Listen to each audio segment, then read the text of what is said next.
Chapter 95. We provide you with wonderful novels to read. Lu, she said gently, the harmony of yin and yang is the right thing to do. What's there to be shy about? When a teenager, or girl, reaches a certain age, their curiosity toward the opposite sex will reach a high level. It's as if there's a soft claw scratching at their hearts. Stopping them with righteous words or reprimanding them for a long time will only stimulate their rebellious mentality. Jiang Pengji was speechless.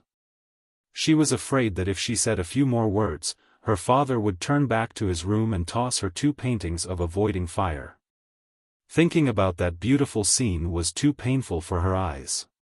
She didn't dare to look at it. Speaking of which, father, have you forgotten that you are raising a daughter, not a son? Lu, she made the decision and said, there's no time like the present. Let's do it today. Jiang Pengji maintained a calm expression on her face, but she was already cursing the system in her heart. I feel like I've come to a pirated ancient era. How can someone like Lu Shi survive in such an environment? The system pretended to be dead again. After all, Gu Min's appearance in this era was inseparable from it. Forget it. Let's do it tonight. I don't want to have to make a trip in the future. The audience in the streaming room was surprised to find that the streaming room, which had been closed for less than 2 hours, was back up again. There was also an option to vote on audience satisfaction. The subtitle of the streaming room was, A Night at a Brothel in the Ancient Era? Awesome streamer. Pudding is not pudding, what the F***ck. It's rare for me to come in, but I'm so lucky to have such an important stream. The streaming room had a maximum audience of 3,000, but there were many who wanted to watch the stream. Many people watched Jiang Pengji's stream through videos. Even though they had never entered the streaming room, Jiang Pengji's unique style left a deep impression on them. Peacock Southeast flies, is the streamer going to have sex with a human? Will it be banned? Last time, there was a streamer on the roasted fish platform who broadcast the process of making a human. However, it wasn't long before it was banned by the management. In the end, she was even called over by the police for tea. Liang Fengyoxing, come on, the streamer's streaming room is amazing. I have a relative who works on the grilled fish platform. He told me that although the host's room number can be found, they don't have the data at all, so they can't block it. Chuyue Wubian, in other words, if the streamer really wants to put on a big show, we can also watch as much as we want. Dolly Buting, no way, the host looks like she's still underage. What's so good about her figure? She's just a frying pan. Now, previous user, if you keep talking like this, the host might go crazy and show you what it means to be sliced into 1,000 pieces. It's definitely bloody and violent. You might even wet your pants. The host was a woman. If she wanted to have sex, she would have gone to a small brothel, not a brothel. Daming Hao Nan, when it comes to sanitary napkins, you think of women's menstruation. When it comes to brothels, you think of men and women having sex. Is your brain filled with perverted trash? Could their thoughts be a little more pure? This was clearly a very serious and inspiring live broadcast room. Because of the sudden start of the live broadcast, many old viewers were unable to squeeze in. 90% of the live broadcast room were unfamiliar faces, and the atmosphere became a little impetuous. Jiang Pengji took a look and her expression became colder and colder. There would always be people who did not learn their lesson. It was okay to joke, but it depended on who the person was joking with. If it was just a stranger, the joke would not be a joke. It would be vulgar and vulgar. Xian, am I the only one who noticed that the host's father is in the carriage? Excuse me? Many viewers were dumbfounded. What was going on? Langlang Alley was located on a street near the market in Hejian County. It was very far away from the Lu residence, Sanshu Street. Jiang Pengji used the fan to slightly open the curtain of the carriage. The sky outside had already turned dark, but both sides of the street were filled with red lights, which made the night look bright. A gust of wind mixed with many fragrances blew over, which made Jiang Pengji, whose 5 senses were very sensitive, suffer. This is Lang Lang Alley.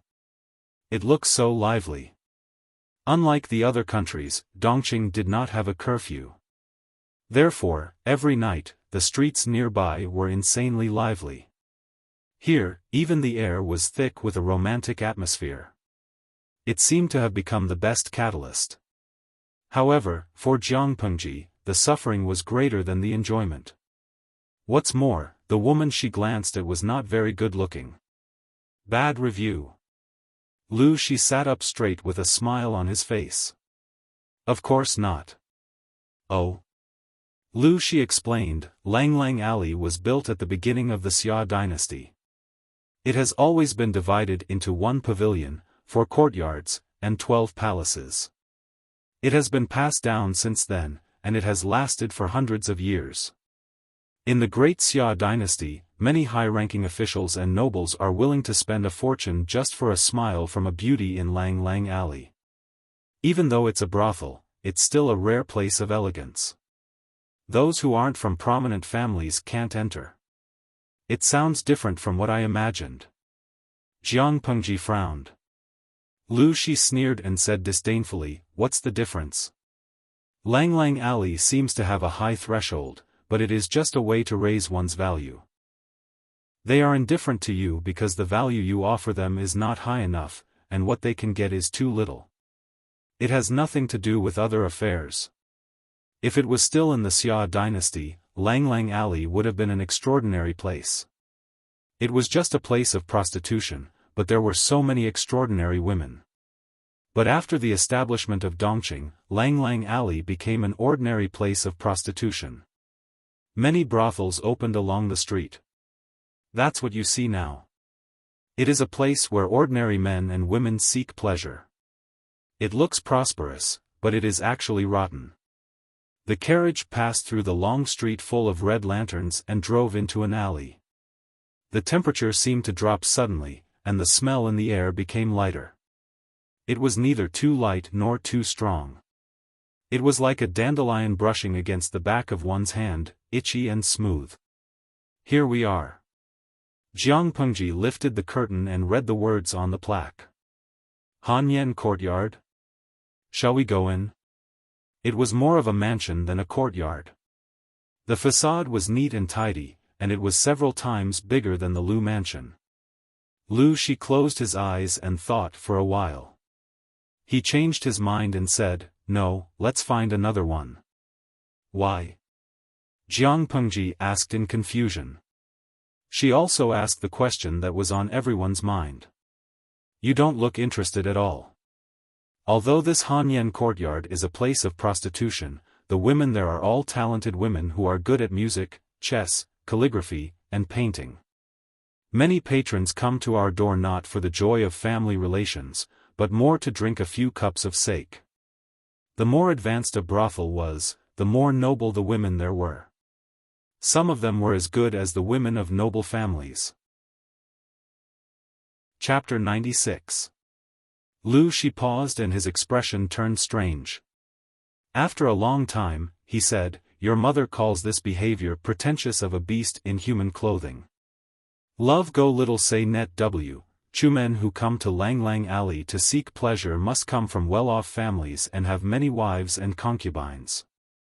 However, they still like to come to this kind of place. Why do you think they do so? It's not because of the women's looks, but because of their talents. There were few literate women, and women who were well-read, talented, and considerate were even rarer. Those men didn't have a common language with their wives and concubines at home, and they couldn't talk for a long time. But when they came to Lang Lang Alley, they could find their soulmates and talk happily. It was more satisfying than having sex. It was hard for people who weren't of the same kind to understand. At first, Lu Shi thought it made sense, but as soon as he expressed his opinion, Gu Min scolded him.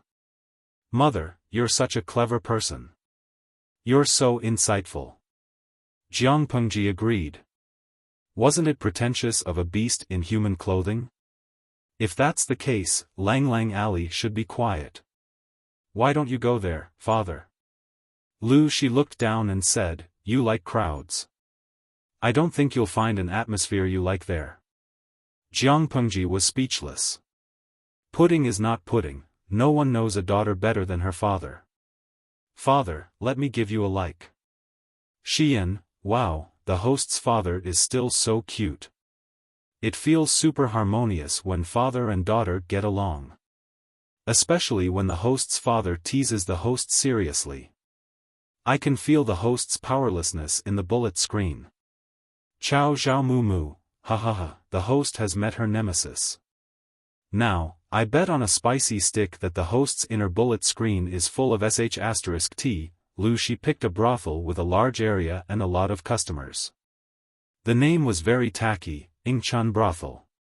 Even though Lu Shi had left Hejian County for many years and no one remembered his face, his elegance coupled with his exquisite silk cloak made him stand out in the crowd.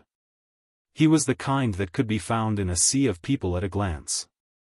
The brothel keeper's eyes lit up, and she welcomed her enthusiastically. Jiang Pengji could not help but think of the woman broker she saw in the broker house that day. Guests, please come in. The brothel keeper waved her fragrant handkerchief. Lu Shi furrowed his brows and took a step back to avoid the brothel keeper's hand. Find the prettiest woman here to serve me. I want a private room, and don't be too noisy. Lu Shi's expression remained cold and indifferent. He wasn't as frivolous or joyful as other men who were looking for pleasure. The madam was puzzled, but she had been in the brothel for many years. She had good judgment. The man in front of her was obviously not here to have fun. Thus, the madam lowered her head slightly and silently met Jiang Pengji's gaze. So he was the one who was looking for pleasure. The madam instantly knew the truth. Her heavily made-up face bloomed like a flower. Don't worry, sir. In this area, everyone knows that the girls in our Ingchun house are the best. I guarantee you will enjoy yourself to the fullest. After saying that, the madam turned around and called for a skinny girl in green to lead the two to a private room. The madam looked to be in her early 30s. In the eyes of the people of this era, she was already middle-aged. However, the charm that she exuded was not something that young ladies could imitate. Her charm was still there, so. Jiang Pengji watched her leave. Lu Shi looked down and asked Jiang Pengji what was wrong with his eyes. Jiang Pengji opened the sandalwood fan in her hand and used it to cover her face. Only a pair of smiling eyes could be seen. The way that madam walks reminds me of a phrase, swaying. The corner of Lu Shi's mouth twitched. He made an "oh" sound as if he had nothing left to live for. Why did he feel that something was not right? Please follow me, Lang Jun. The girl in green was still young. She looked to be no more than 10 years old. However, after living in such a place for a long time, she had developed an extraordinary eye for people. Whether it was the way she spoke or the way she bowed, she looked very proper. Jiang Pengji furrowed her brows and suppressed her 5 senses. Only then did she feel better. The private room was not small. When the girl in green opened the door, the elegant attire that came into view was refreshing. A private room, a private room. It lives up to the word elegant. Go get someone to prepare a table of light vegetarian dishes and bring 2 pots of sake over. Jiang Pengji looked around and then sat down at the 4-corner table in the middle of the private room. She leaned against the table and seemed to be enjoying herself. By the way, do you have any girls who sing for fun? Pudding is not pudding, I'll bet a spicy stick that the streamer is a veteran. Didn't you see the look of despair on her father's face? The live stream audience member said what Lu Shi was thinking. He was a little nervous when he saw that his daughter was familiar with the place and did not seem to have any stage fright at all. Could it be that before he came back, his daughter was already a regular customer here? Lu Shi could be considered calm, but he could no longer remain calm. Jiang Pengji could read the voice in Lu Shi's mind. She raised her hand, flipped the teacup on the table, and poured herself a cup. Father, don't overthink it. It's my first time here. Lu Shi was speechless. She was trying to cover it up. Before the father and daughter could further discuss the issue, the figure who was kneeling outside the door bowed slightly. Lang Jun, the girls are here. Jiang Pengji said boldly, come in. Then, the door opened and two girls, about 16 or 17 years old, came in. The material of their clothes was comparable to that of a normal girl from a wealthy family. Behind them were four girls who were holding musical instruments and had their hair combed into a girl's bun. The former sat next to Jiang Pengji and Lu Shi. One was delicate and the other was bright and beautiful. The latter sat quietly in the corner of the private room. Host V, do you want to sing? In a split second, the screen was filled with all kinds of song titles that were obviously not serious at a glance. Jiang Pengji saw one of them and turned to the four girls. Do you know how to sing 18 Moons? Pfft, even Lu Shi could not maintain his elegant demeanor at that moment. He spat out half a mouthful of tea that he had not yet swallowed. The girls who were singing looked at each other, and their cheeks turned red. Although it was a place to seek pleasure and nothing was too excessive, it was rare to see someone as upright as Jiang Pengji and Lu Shi. Jiang Pengji was still young, but Lu Shi, who was beside her, was at the age where a man's charm was at its peak. There was an indescribable sense of shame in singing that kind of flirtatious song in front of such an immortal-like person. Go and serve her. I don't need anyone else here.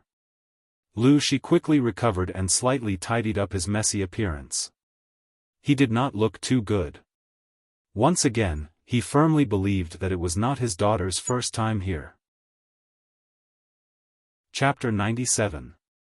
Lu Shi reflected on himself and pushed away the pretty girl who was trying to get close to him. Jiang Pengji held the fan and smiled. I'm just kidding. Just pick some soothing songs. She used her folding fan to lift the bright girl's chin and looked into the other's affectionate eyes. Sure enough, it was a pair of extremely beautiful limpid eyes that were just right. Not one bit more would make them look too weak, and not one bit less would make them look too lifeless. Jiang Pengji complained to Lu Shi, you are so insensitive. How can you reject such a beautiful girl so rudely? You have to be tactful if you want to reject her. Aren't you going to hurt her? Lu Shi glanced at Jiang Pengji. His meaning was clear. What are you trying to do? After coming to Ingchun brothel, he found that his daughter had started to let herself loose. He was worried. Jiang Pengji knew when to stop. What if Lu Shi refused to pay the bill if things went too far? It was okay to have fun in a brothel, but it was too much not to pay. Jiang Pengji smiled wickedly, revealing her white teeth, as the audience in the streaming room howled and the bullet screen filled with jealousy and hate. Lu Shi found the scene a little hard to look at. There had been a rumor that his daughter was a playboy, but as her father, he didn't believe it. Then, he was slapped in the face by his daughter's actions. Hey, what kind of fragrance does this fairy-like lady use on her body? Why does it smell so good? Lu Shi didn't pay attention to her for a while. Jiang Pengji was already talking to the two girls. They seemed to be very close. Lu Shi moved closer to the delicate girl. The girl's cheeks were flushed and she looked extremely shy. Lu Shi slowly moved closer to the girl's neck. From the outside, it looked as if she was half lying in the girl's arms. The two of them were so intimate that Lu Shi felt even more hopeless. The pretty girl blushed and said in a low voice, I made all the perfume myself. The perfume on the market didn't suit everyone's skin. For the girls in the brothel, the condition of their skin was more important. The girls in the brothel were not to be underestimated. They all had their own unique skills. She was not good at making perfume herself. You made it yourself? This smell is indeed very unique. It's fragrant but not greasy, thick but not overwhelming, and lingers for a long time. Truly fragrant. Jiang Pengji sniffed carefully again. If one paid close attention, one would notice that there was some interest in her eyes, as if she had found some evidence. This fragrance was somewhat familiar. It's good that Lang Jun likes it. I also like it, the woman said in a low voice, her face full of shyness. She was petite and dainty, not much taller than Jiang Pengji. Her posture was even more pitiful. When she lowered her head slightly and revealed her fair neck, this simple action could evoke the desire in a man's heart. Pudding is not pudding. Looking at this scene, I suddenly thought of a saying. I feel that it fits the situation very well. The gentleness of lowering one's head is just like the shyness of a water lotus in the cold wind. Dolly Buting, come on, no matter how pretty she is, she's still a prostitute. She's a whore who can sleep with anyone. What water lotus? She's not good enough. Now, what's wrong with the person above? Which word poked your d*ck? You watch the stream quietly, then jump out and step on others to show how clean you are. Xian, exactly. How noble are you to stand on the moral high ground and look down on her. Lanky yubus, before looking down on their work, first consider the context of the era and think from another angle. Don't spout sh*t at the beginning. Where's your quality? Dolly Buting, hee, a bunch of saints. If they were so compassionate, why don't you suggest that the streamer save them? Their mouths are incessant. To put it bluntly, it's easier said than done. They're just whores. What did I say wrong? They're whores that make money when they open their legs. This streamer is also a whores. Jiang Pengji looked at the sudden chaos in the streaming room and frowned. The flames of war had spread to her. Chuyue Wubian, whores are heartless, and entertainers are unjust. I really don't know what's the use of arguing about this. The streamer didn't even say anything. If she didn't control it, the streaming room would become a slaughterhouse.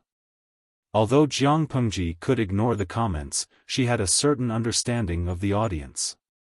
Once their emotions were extreme, they could say anything disgusting. It was annoying to watch. Streamer V, from the perspective of employment, they're also women in the workplace. They have a job to support themselves. It's just that the job doesn't look good to you. Moreover, it's difficult to survive in today's world. There are countless cases of people selling their children and exchanging their children for food. Although they're despised by others, the quality of their lives is very decent. I don't think others have any right to despise them. I can only say that everyone has their own way of living. It's okay to disagree, but please respect them. Sometimes, Jiang Pengji couldn't understand the thoughts of ancient and modern humans, such as now. In her era, this profession had been legal for thousands of years. It even had its own complete industry chain. From the perspective of federal law, this was in line with human rights because everyone had the right to control their own bodies. This was an inherent wealth. Therefore, she really couldn't understand why the audience in the streaming room were arguing. While she was still in a daze, the pretty girl beside her winked at her. She was young, but she had a kind of youthful and mature charm. She was quite attractive. Her eyes were full of charm, and her full lips seemed to be alluring. Lang Jun, do you like this fragrance? I've smelled it before, so when I smell the fragrance on your body, it's especially familiar. However, although this fragrance smells good, in my eyes, it's not even 1/10,000th of your appearance. I feel like I've seen you in a dream. Lu Shi ate the vegetables with a cold face. The location was not right, so he didn't want to drink at all. He didn't want to be taken advantage of when he was drunk. If the person in front of him was a son, he would throw a fire-repelling painting and find a prostitute to eat. He was devoted to Ah Min, but he couldn't expect his son to be alone. However, the point was, he only had his daughter. To put it crudely, visiting a brothel was nothing, but did his daughter have the tools to commit the crime? The beautiful girl who was chased away by Lu Shi was ignored. Of course, she wouldn't let it go. She covered her lips with an embroidered handkerchief. Her eyebrows were full of charm. She said, "Lang Jun, you only care about teasing your sister. Have you forgotten about me? How can that be? It's obvious that my sister is ignoring me. Otherwise, why would she sit so far away? Then, what about this?" She moved closer and rested her forehead on his shoulder. "If that's the case, do you still blame me for ignoring you? I can't wait to be happy. How can I bear to blame you?" Lu Shi, who was silently watching his daughter and the two girls teasing each other, was speechless. Chapter 98. Not long after, a slightly familiar voice floated over, with a hint of hostility. "Hee, you old woman. I gave you so much money, but didn't I say that before I leave Hejin County, these two can only serve me?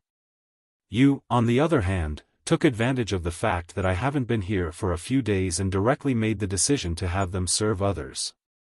Aren't you slapping my face?" Without waiting for the madam to speak, a young man's voice, as clear as spring water brushing against a mountain stream, was heard. Lu Shi's eyes lit up. Lu Shi was like Jiang Pengji. Not only was he obsessed with appearances, but he was also obsessed with voices. "Forget it, Zhengzi. If you like it, you can ask 2 more courtesans to serve you. Why do you have to hold on to those 2 and offend them?" Hearing the familiar voice, Jiang Pengji could not help but smile. She looked meaningfully at the pretty girl who took the initiative to lean into her arms. TSK. What is this called? It's fate. Tudu Feitio, is there something wrong with my ears? Why do I feel like I heard the young man's voice? Aya Jiaodong, you didn't hear wrong. I remember Zhengzi is the courtesy name of Wu Majun and Feng Jin have a good relationship. TSK. I feel like my heart is broken. Why is Feng Jin here? Jiang Pengji saw the change in Lu Shi's expression. Although he hated Feng Jin, he didn't seem to recognize his voice. Outside the door, Wu Majun frowned. He was dissatisfied with Feng Jin's behavior. Feng Jin was always against him. No matter what he said, Feng Jin could refute him. It was annoying and disgusting. The more Feng Jin objected, the more rebellious he became. He pushed aside the brothel keeper with one hand, ignored her pleading eyes, and pushed the door open. The girls who were singing stopped because of the commotion. The 2 groups of people outside and inside the door looked at each other in silence. Feng Jin, Wu Majun, Jiang Pengji was not affected at all. She smiled and said, "Sisters, why did you stop?" The faces of the women who were playing and singing stiffened, but they quickly returned to their working state. Their voices were a little soft, sweet, and sticky. It was as if they could penetrate into one's heart. Jiang Pengji was not used to it at first, but after listening to it for a while, she felt that it was quite nice and charming. Even though Feng Jin and Wu Majun didn't know Lu Shi, they knew Jiang Pengji, Lu Shi's son, Lu Shi. At this moment, it was a little awkward. He cupped his hands and said, "Cough cough cough. I didn't know it was Lu Langjun in the room. Please forgive me for being rude." Wu Majun had the intention to win Jiang Pengji over to his side. Now that he had made such a big mistake, how could he not find a way to make up for it? Feng Jin felt even more awkward and uncomfortable. Were his eyes playing tricks on him? The man who had 2 beauties on his left and right, who was teasing 2 girls and laughing so hard, was Lu Shi? A real warrior dared to face the fact that his female companions were drinking and hugging women in the brothel. Feng Jin was slightly embarrassed. Jiang Pengji gestured for him to step into the room. Wu Majun entered as well. "Huayu, let me introduce you. Jiang Pengji did not think that the atmosphere was not awkward enough. She called out Feng Jin's courtesy name. Of course, Feng Jin did not realize that something was wrong. Close friends always called each other by their courtesy names. However, he did not realize the identity of the man sitting in front of him. Lu Shi, Feng Huayu. Feng Jin looked like he was all ears, but when Jiang Pengji said the first sentence, he could not take it anymore. This is my father. Feng Jin, Lu Shi's father was Hejian's Lu Shi or Hu County Chief Lu Zhongqing. So. He quietly turned his head to look at Lu Shi, only to find that Lu Shi was also looking at him coldly. What kind of experience was it to be caught in Yingchuan House by his father's good friend? Feeling hopeless smiley face 3, Feng Jin braced himself and said, Uncle Lu. Jiang Pengji did not seem to notice it. She continued to introduce, Father, this is Feng Jin, whom I mentioned to you before. Lu Shi took a sip of tea and maintained his sitting posture. He did not even raise his eyebrows. He softly responded, yes. Wu Majun's face was twisted. His joy was mixed with fear and panic. He indeed wanted to rope in Lu Zhongqing, but in his plan, he should have paid Lu Zhongqing a visit himself, generously dissecting his own talents and abilities, using his own charisma to pull Lu Zhongqing over to his side and obtain political support. But the result? Their first meeting, Yingchuan House. Lu Shi's son. Although Dongqing's officialdom strictly forbade officials from having sex, Lu Shi's position was different from others. This was Hejian County, which was far away from the emperor.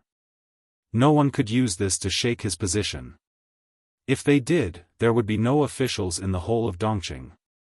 This is Huayu's good friend, Wu Majun. His courtesy name is Zhengzi.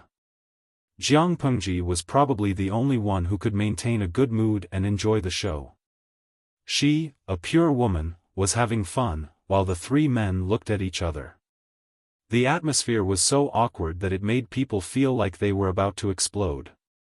Feng Jin, who had always been eloquent, was now sitting obediently in his seat.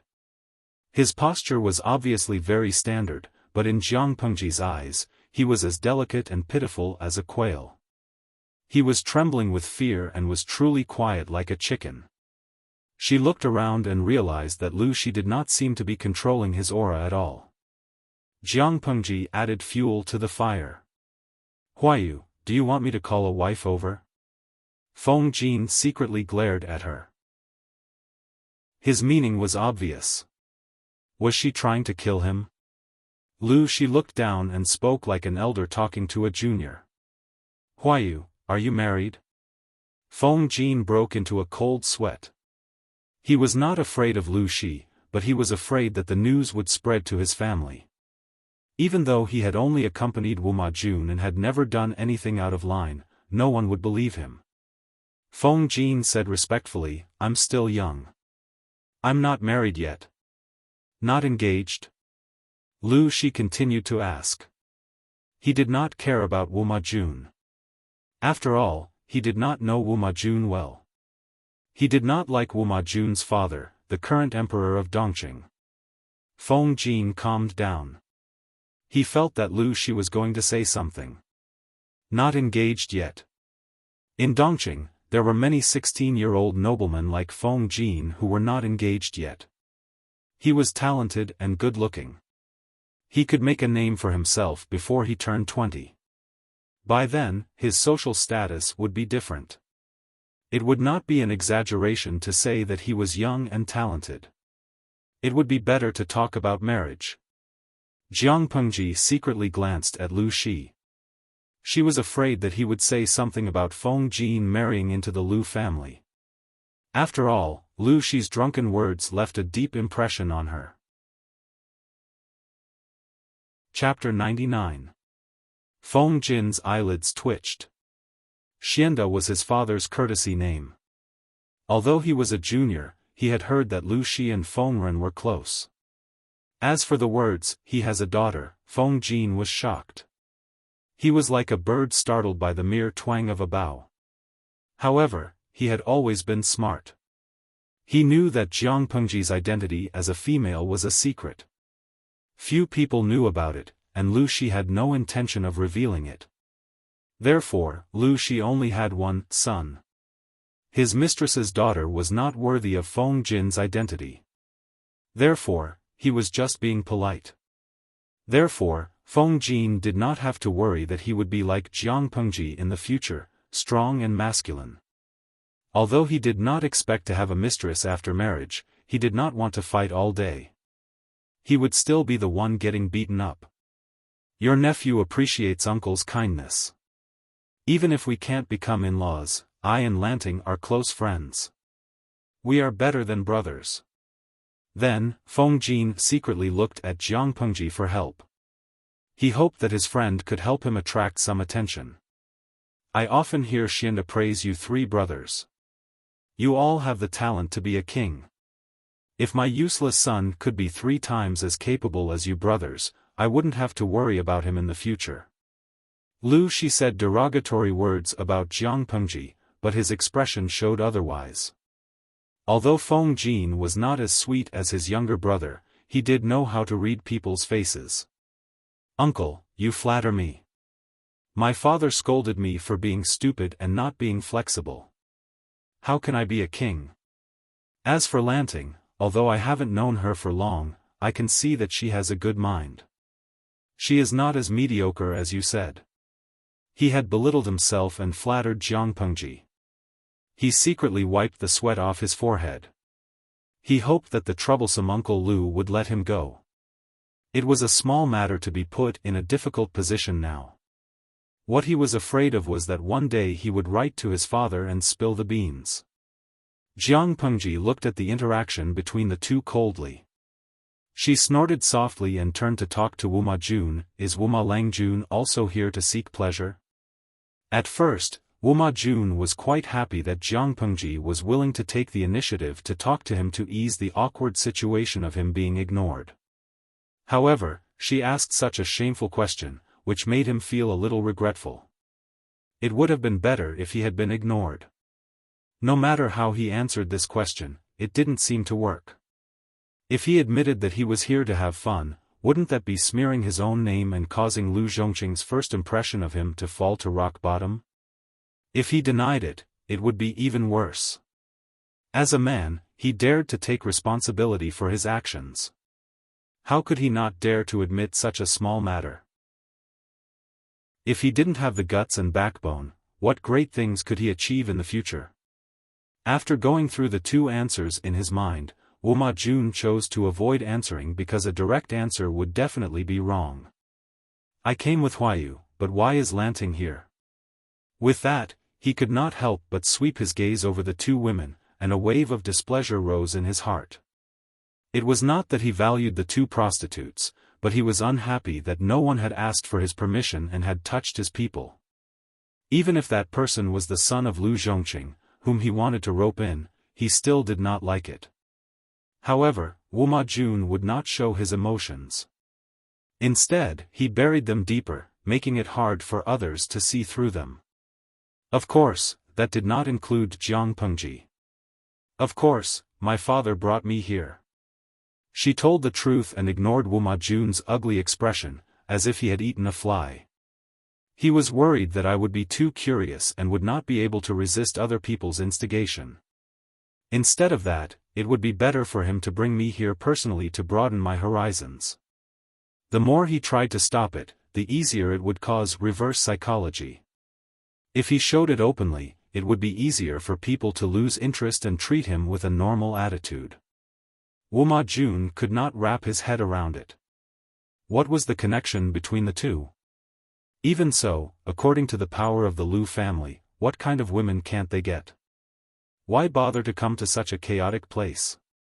Wuma Jun did not understand. In his opinion, a normal man would hint to his wife and ask her to arrange a servant girl for his child. What kind of father would bring his son to a brothel? He had never seen or heard of such a thing. Jiang Pengji suddenly smiled. You should not ask me this question. You should ask those who indulge in sensual pleasures and linger in the southern courtyard of the brothel. In terms of wealth and power, they are much more powerful than me. Why do they like to come to this kind of place? Wu Ma Jun's face froze. At that moment, the pretty girl who was half leaning on Jiang Pengji's shoulder smiled foolishly. Lang Jun, why do you think so?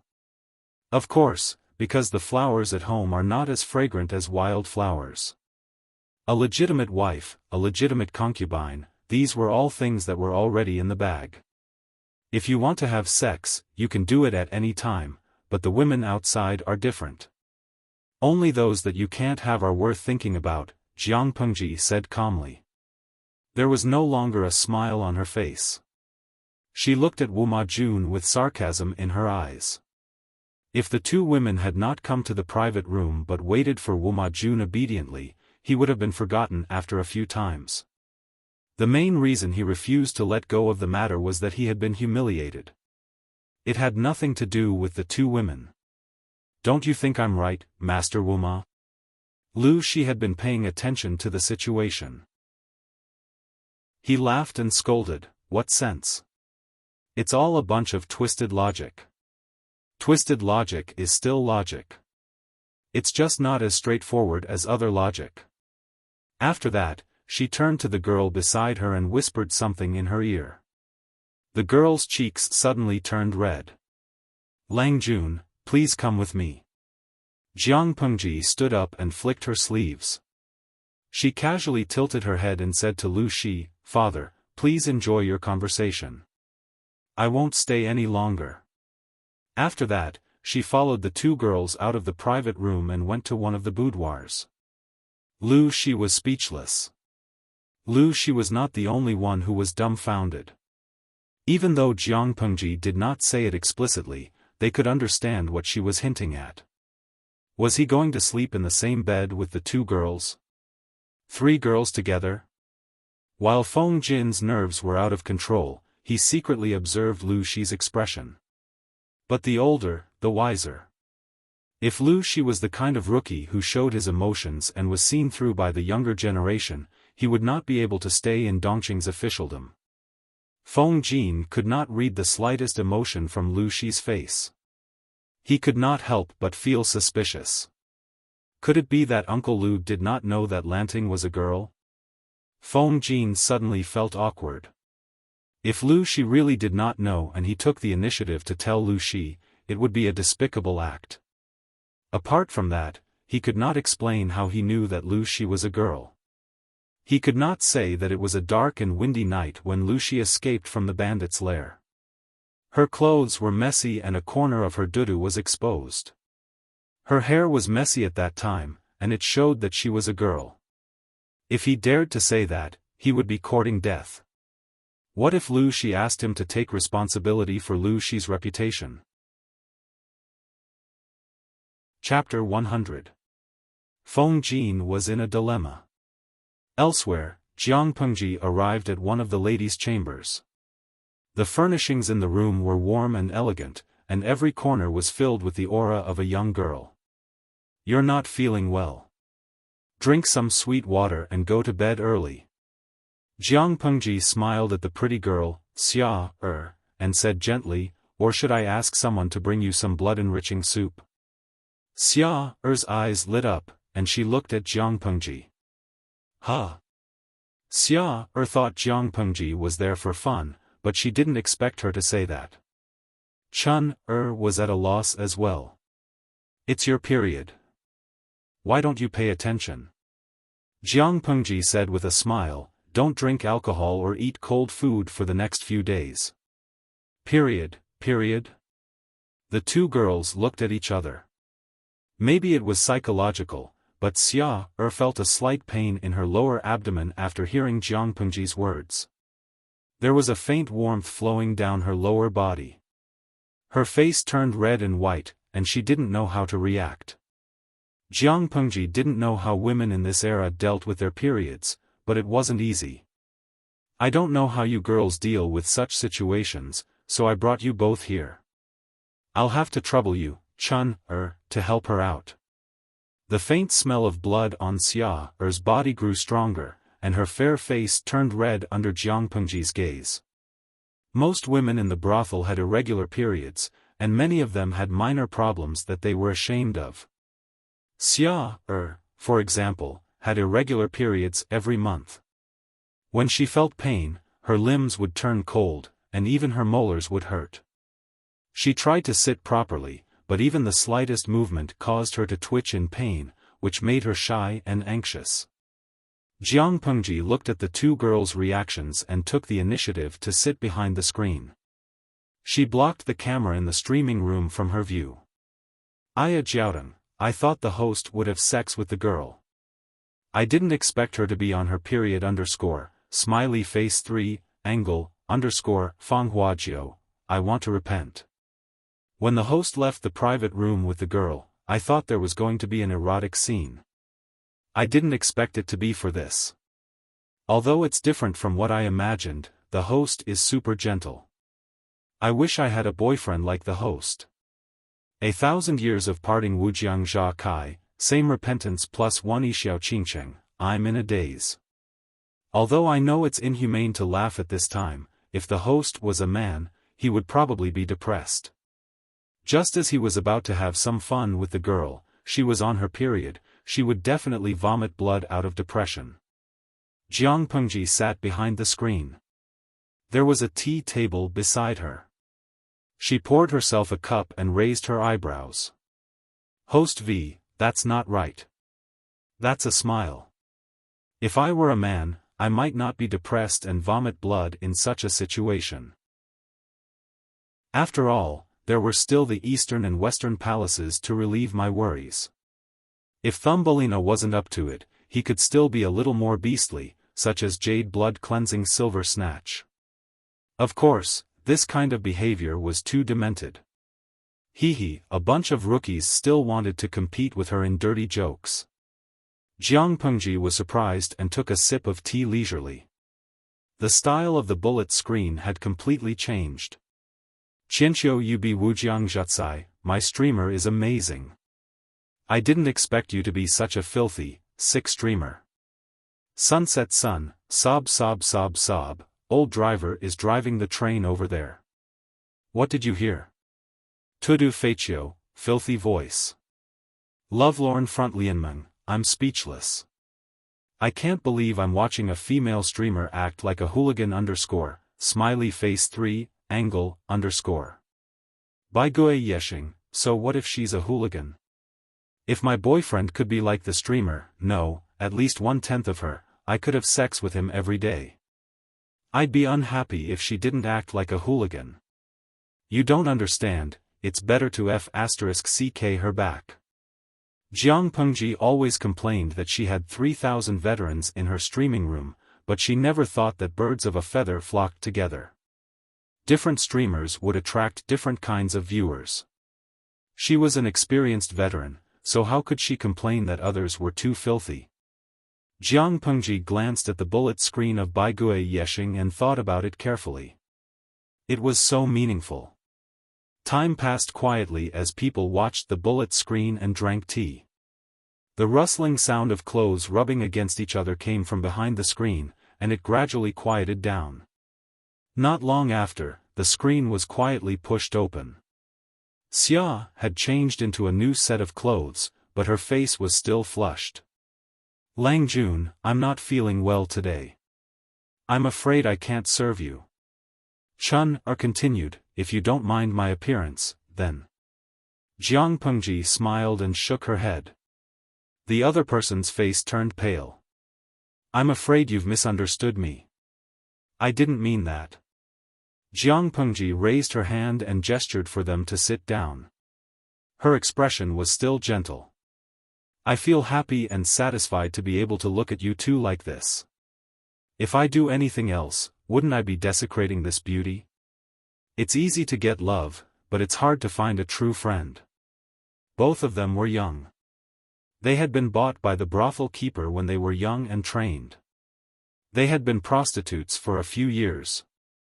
What kind of people had they not seen? Whether it was true or false, it couldn't be hidden from their eyes. Everyone said that whores were heartless and entertainers were heartless. Wasn't it because they had long seen through the hypocrisy of others? How could it be so easy to exchange false feelings for true feelings? Especially the true feelings of prostitutes who had seen through the affairs of the world? What kind of sweet words had they not heard in their daily lives? They just listened to it and didn't take it seriously. But when it came from Jiang Pengji, they subconsciously chose to believe it. When they came back to their senses, they didn't feel that it was wrong. The older Xiaofan smiled bitterly. Lang Jun, you're flattering me. I'm just a broken flower. How can I deserve such praise? People say that beauty is in the bones, not the skin, but I think beauty is in the heart, not the bones. Looks are given by one's parents. No one can choose, but character and temperament are acquired. Both of you have a pure heart in the mortal world. How can you not be beautiful? Jiang Pengji wasn't just praising them. She had her reasons. Most of the women in the brothel had been raised since they were young. Except for a few who were born beautiful and had great potential, most of them were used as maids. They were beaten and scolded at every turn. They were at the bottom of the food chain in the brothel. Not only did they have to face all kinds of customers who made things difficult for them and took advantage of them, but they also had to endure the torture of the women they served. If they were unlucky enough to meet some violent ones, they might lose their lives. Jiang Pengji had a sensitive sense of smell. When she passed by the maids in the hall, she smelled the fragrance of medicine on them. Although their steps were steady, their balance was not natural. It meant that they were injured and had been treated with medicine. Jiang Pengji wasn't familiar with the medicine in this world, so she couldn't smell the ingredients. But one of the medicines was the second lady's decoction. It wasn't very expensive, but it wasn't something that a maid like her could use. If the maids were valued enough to use medicine, why would the brothel allow the customers to humiliate them? It didn't make sense. If it wasn't from the brothel, then where did it come from? When Jiang Pengji smelled the fragrance of Chun's makeup, she got the answer. When she arrived, she saw that there was a wooden box in the corner that had not been completely covered, and this small question was solved. Chapter 101. Lang Jun is so young, but you're already so good at sweet-talking. When you grow up, I wonder how many girls you'll disappoint. Love go little say net w. Wuxia held the handkerchief in her hand and used it to cover her lips. Even someone like me is tempted, much less the other girls. Jiang Pengji had always been able to tell the difference between truth, lies, and jokes. Miss Xia, you're wrong. Even if it's sweet-talking, there's still a difference. Jiang Pengji continued, to me, all the beautiful girls in the world are as precious as jade plates. Of course, they should be treated with the utmost respect. My sweet-talking is from the bottom of my heart, and it's not frivolous at all. As for other men, if they have bad intentions, even if they can name a flower, they'll still be acting like a hooligan. As soon as she finished speaking, the two girls were amused. They felt as if they had eaten honey. Just as Jiang Pengji said, her words were from the bottom of her heart. That was why they were so touching. Even though the two girls were used to romance, they were still affected. However, they had seen many modest but arrogant gentry. It was the first time they saw one who liked to boast so much. It was a little funny. Xia laughed and said, yes, yes, yes. Lang Jun is a gentleman. Rimu Xieyang, life is lovely. JPG. Mama asked me why I kneeled to watch the stream _ smiley face 3, angle, _ Qianqiubi Wujiangzhatsai, I also kneeled to watch the stream. If I had the streamer's skills, why would I still be single? Jiang Pengji smiled and took the tea made by Xia. Although the ingredients were not as expensive as the ones in the loos, the taste was more exquisite. Love go little say net w. Chushi felt her body heat up as soon as she took a sip. It warmed her heart and drove away the coldness of early spring. Host V, Qianqiu bi wujiang zhatsai, that's not right. I've always been single. It didn't mean that she could get rid of her single status. For example, she had a bunch of close friends and brothers, but none of them had developed a relationship. After all, not everyone could endure days without any secrets. The pressure was too great. Qianqiu yubi wujiang zha kai, oh no. After hearing what the host said, I feel like I'm going to be single until I die. In the eyes of many live stream viewers, the prostitutes in the brothels were all prostitutes. Other than stripping and having sex, they seemed to have no other skills. On the other hand, Chun and Xia had taught them a harsh lesson. They knew what it meant to be proficient in the 4 arts. Other than these skills, they were also proficient in the classics and history books. One should know that the literacy rate was so low that it was scary. When he played other musical instruments, he had the demeanor of a master of accumulating points. Under Jiang Pengji's secret guidance, the whole streaming room was in a state of Host V. Some viewers despised them before, but I just want to say that those viewers don't even have the right to despise them. How could the self-restraint of the 4 arts compare to others? In your era, you would be a top student at the very least. They are not very talented, but in order to survive, they try their best to learn and enrich themselves. This in itself is worthy of respect. Do you have the right to despise them? In my opinion, there is nothing to criticize about them, including the means that you despise to survive by selling your bodies. Jiang Pengji still did not understand where some people in the streaming room got their sense of superiority from. Indeed, there was a generation gap. Rimu Xieyang, that makes some sense. I suddenly thought of some old jokes about transmigration. The female protagonist must go to a brothel to perform a modern hit song and dance, and then people will be shocked. It's funny now that I think about it. After all, the 2 eras are not only separated by time and space, but also by culture. Some people agreed with Jiang Pengji's opinion, but naturally, there were also people who disagreed. Dolly Buting, a prostitute is a prostitute. No matter how talented she is, she still depends on being f***ked for money. No matter how nice it sounds, she is still a whore. What do you mean, host? When people mock you, you act like your tail was stepped on and you can't wait to whitewash yourself.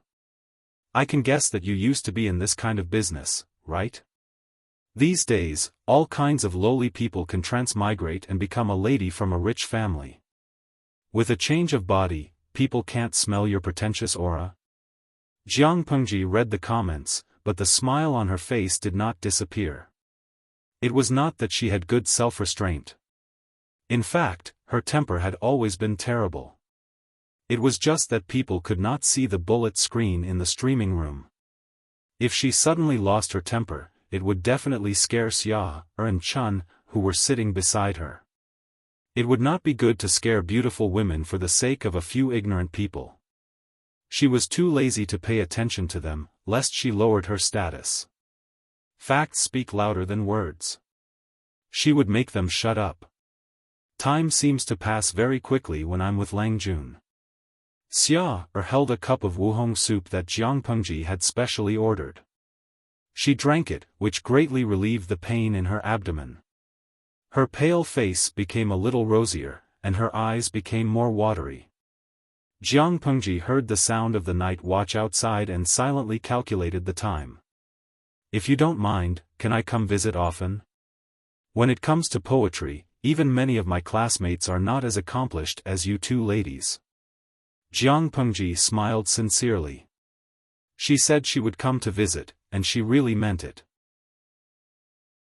If the court allows women to become officials, with your talents, you 2 will definitely be able to get a seat. When that time comes, you might even be able to become officials of the same court. Jiang Pengji's last sentence was mostly a joke, but the first sentence was a real compliment. Xia blushed, but her eyes were clear. She said, Lang Jun, you're making fun of me. I only read classics and history when I'm free. How can I compare to your classmates? Moreover, this is a brothel. Lang Jun, you have a beautiful woman in your backyard, so you should stay away from this place. Rimu Xieyang, the host's charm can even tempt the ladies in the brothel _ smiley face 3, angle, _ Qianqiu Yubi Wujiang Jia Kai. I know why the host doesn't want to be single. It must be so that others can't be single. Flirting with all the ladies and raising their standards of choosing a husband, so that most men can't be single. How sinister. Feng Huajiu, host, can you get that idiot Dali to stop talking? He's so noisy that I can't watch the stream.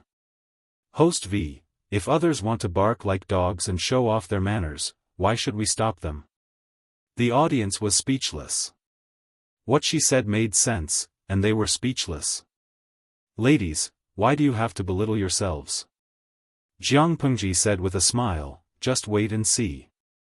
Maybe in the future, women will really become officials and enter the court. Xia and Chun were both focused on the word wife, and did not pay much attention to the latter part of the sentence. Women entering the court as officials?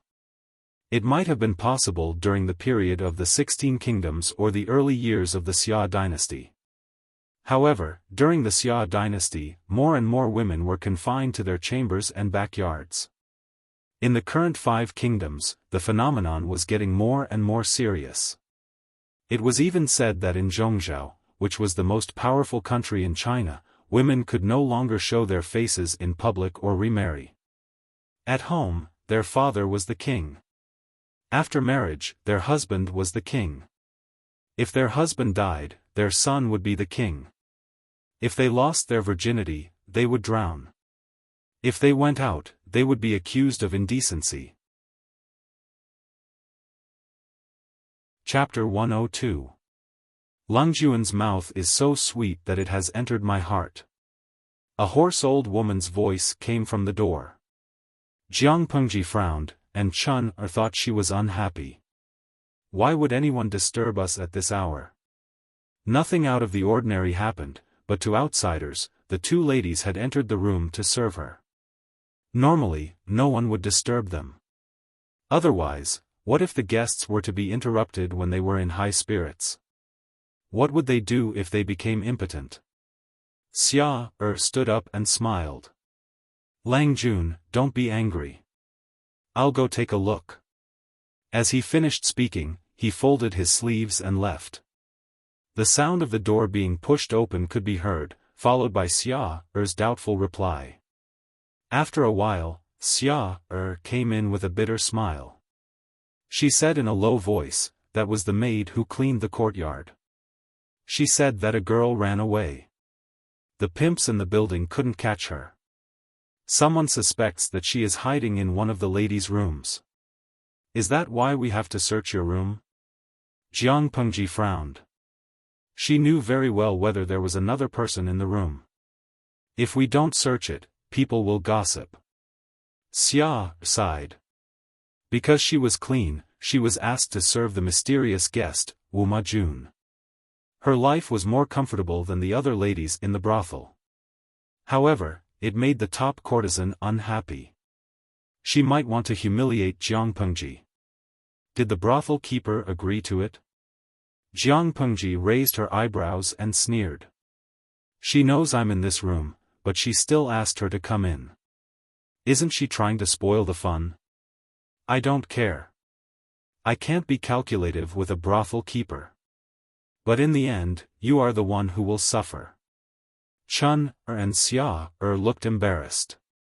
Jiang Pengji said cheerfully, let the maid in. You 2 stay here and don't move. Don't let anyone disturb you.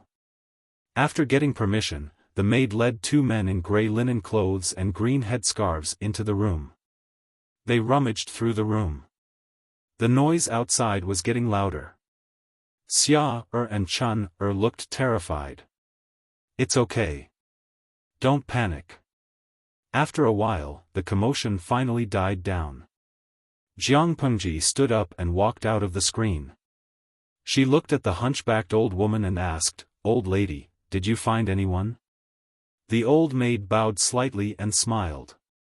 Her brown face looked a little greasy under the candlelight. There was a big black mole at the corner of her mouth, which made her look a little wretched. I'm sorry to disturb you. I didn't find anyone. I'll go down now. Jiang Pengji nodded, indicating that she could lead them away. This old maid is so rude. How could she make the room so messy? Although Chun had a good temper, she was still a little angry when she saw the makeup and hairpins that had been messed up on the dressing table.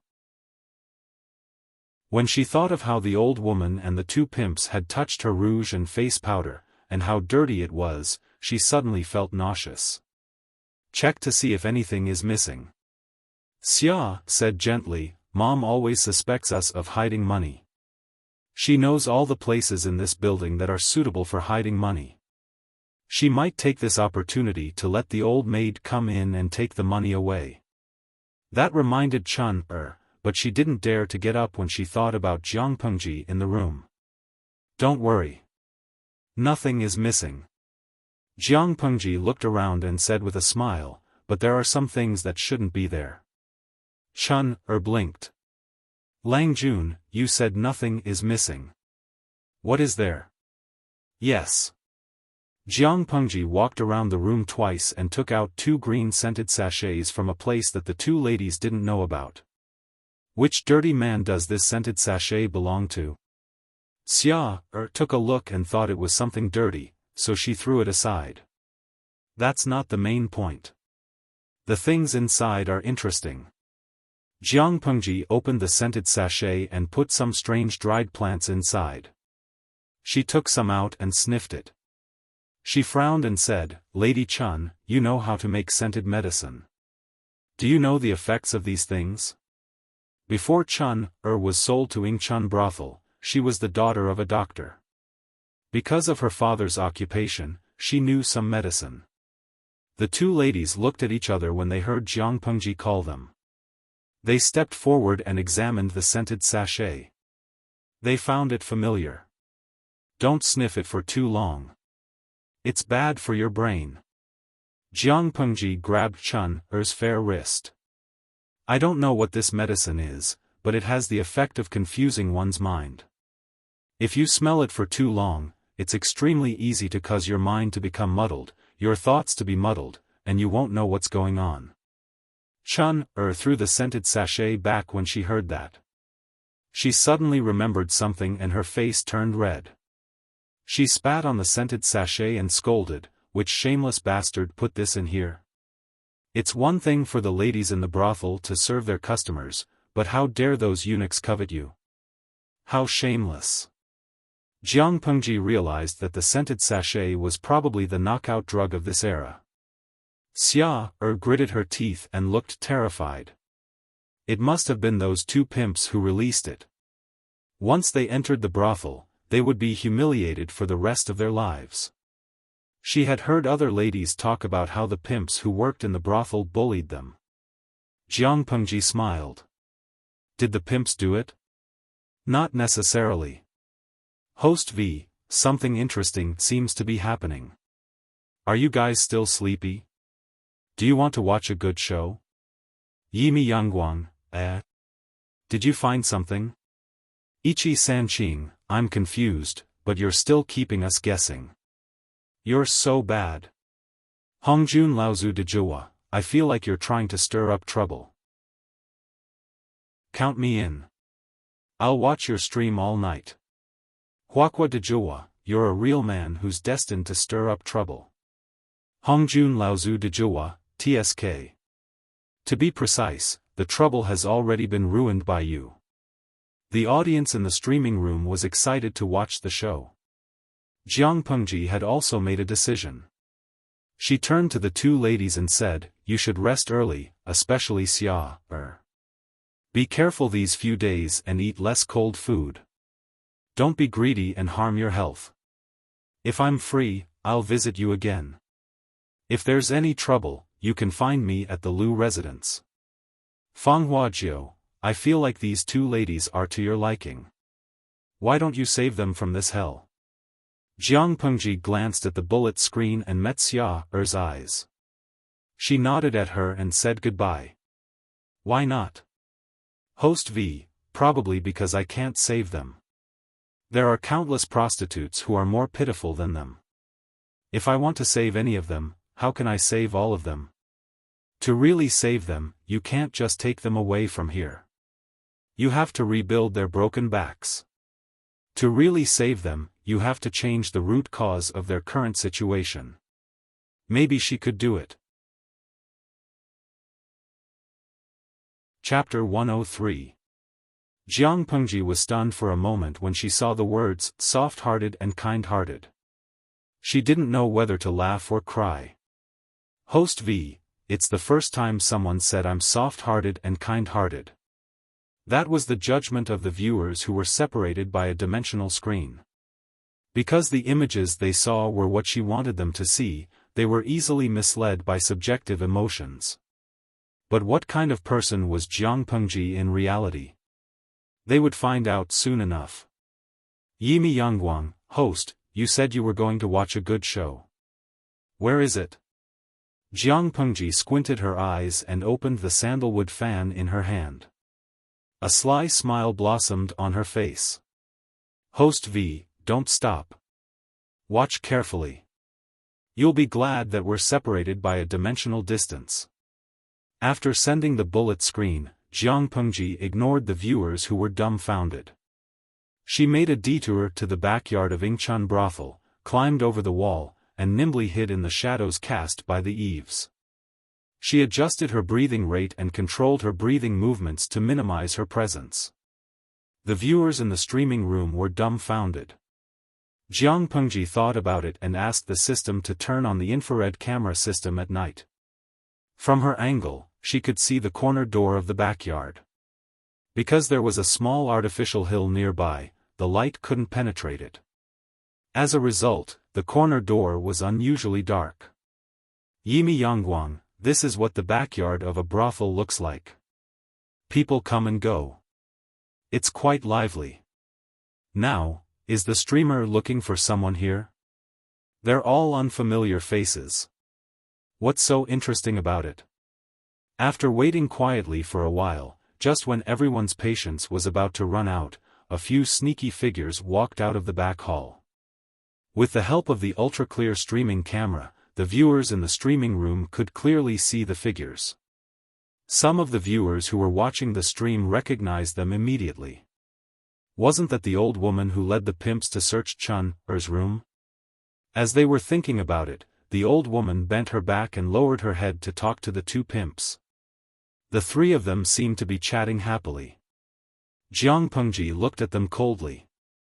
The two pimps looked around. One of them took a small silver coin from the old woman's hand. They didn't care that the silver coin was dirty. They put it in their hands and bit it hard. Then they took it out to check if it was real or fake. Then, the two pimps looked at each other and waved at the old maid. They separated in different directions. The old maid rubbed her hands against the corner of her linen clothes and continued to hunch her back. She quietly opened the corner door and walked to the alley separated by a wall from the backyard. The audience was puzzled. What was going on? Following that, some of the audience members tried to make guesses after connecting what had happened. Qianshan Muxue, are the three of them splitting the loot?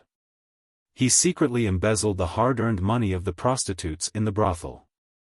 He felt like a blood-sucking bug. Tudu Feichio, based on my understanding of the host, things are definitely not that simple.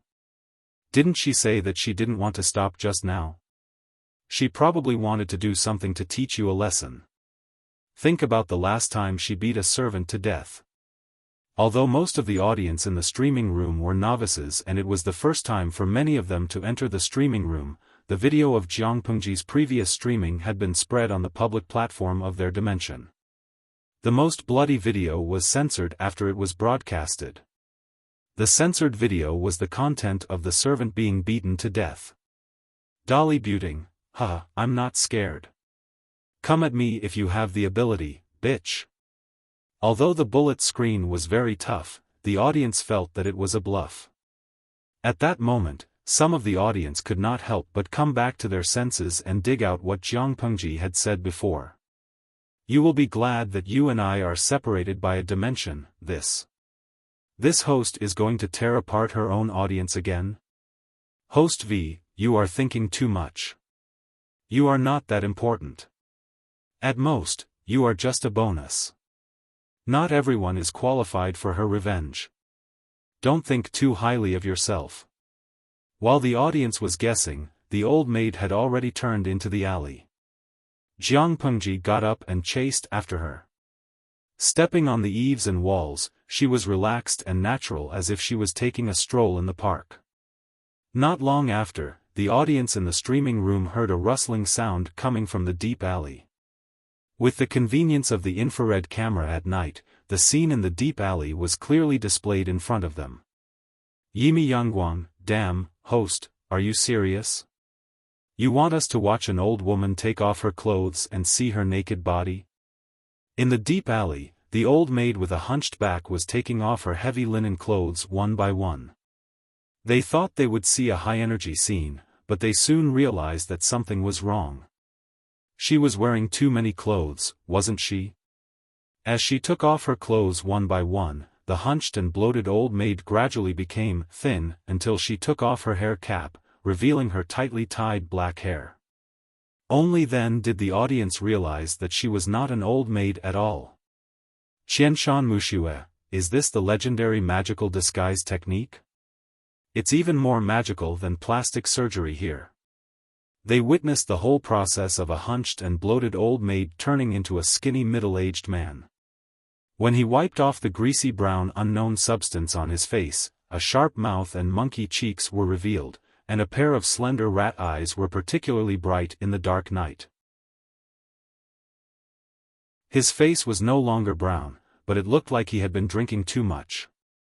After stuffing the disguise into the gray bag one by one, the man adjusted his clothes, pinched the heavy money bag hanging on his waist, and revealed a satisfied smile.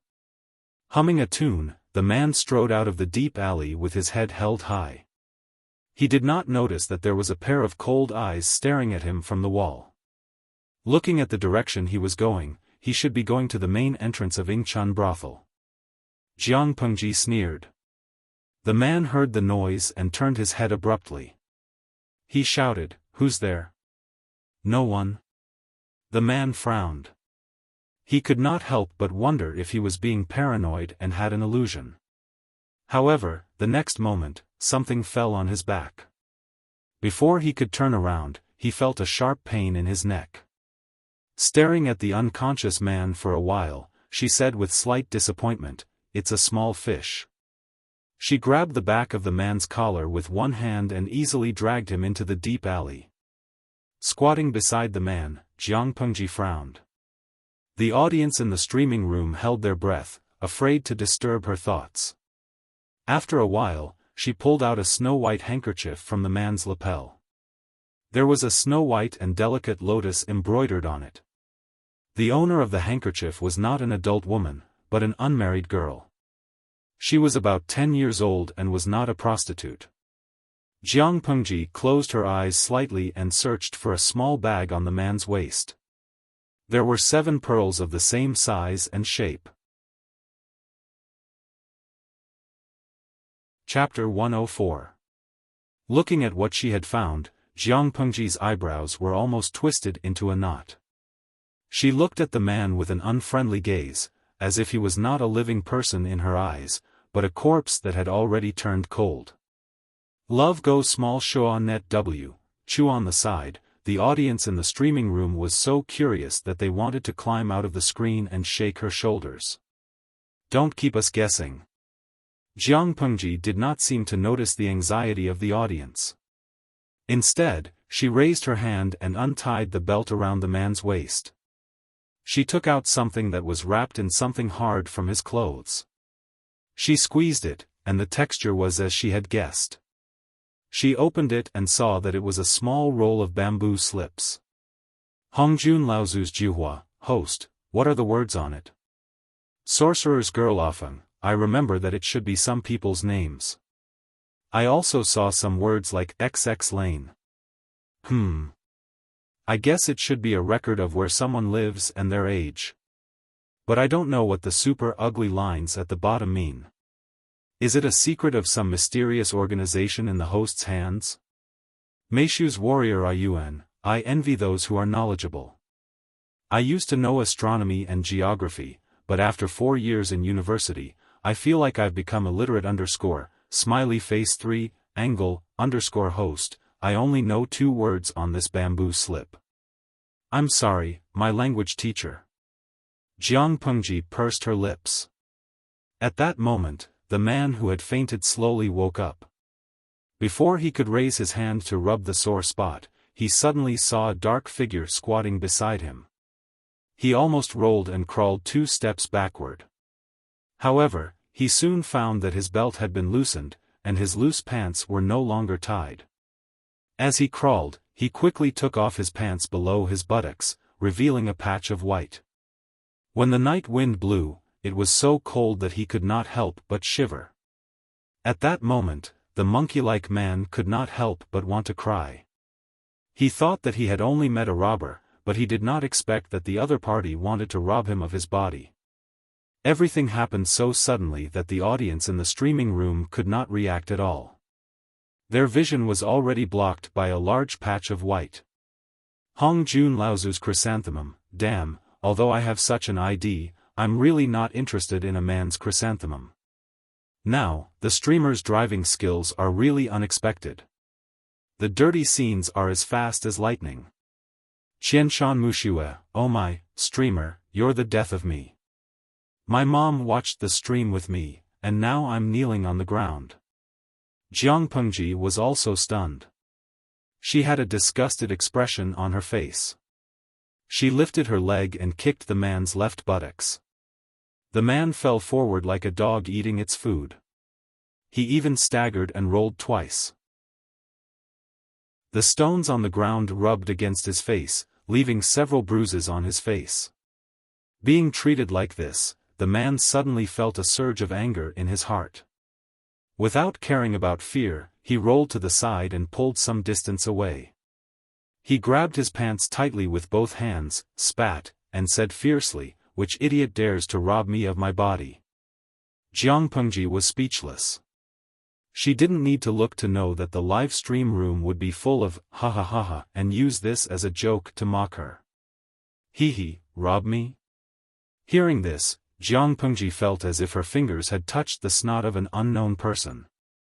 The cold and sticky feeling spread from her fingertips to her whole body. She had goosebumps, which disgusted her. You don't deserve it. He thought it was a homeless man or a desperado who wanted to rob him, but when he heard the voice coming from the darkness, he was startled. That clear and clean voice automatically made the general outline of a handsome young man appear in his mind. Nowadays, men were very popular. The business of places like the South Yard Luoguan was even better than the brothels. In the man's mind, he subconsciously recalled his little lover in the South Courtyard's brothel.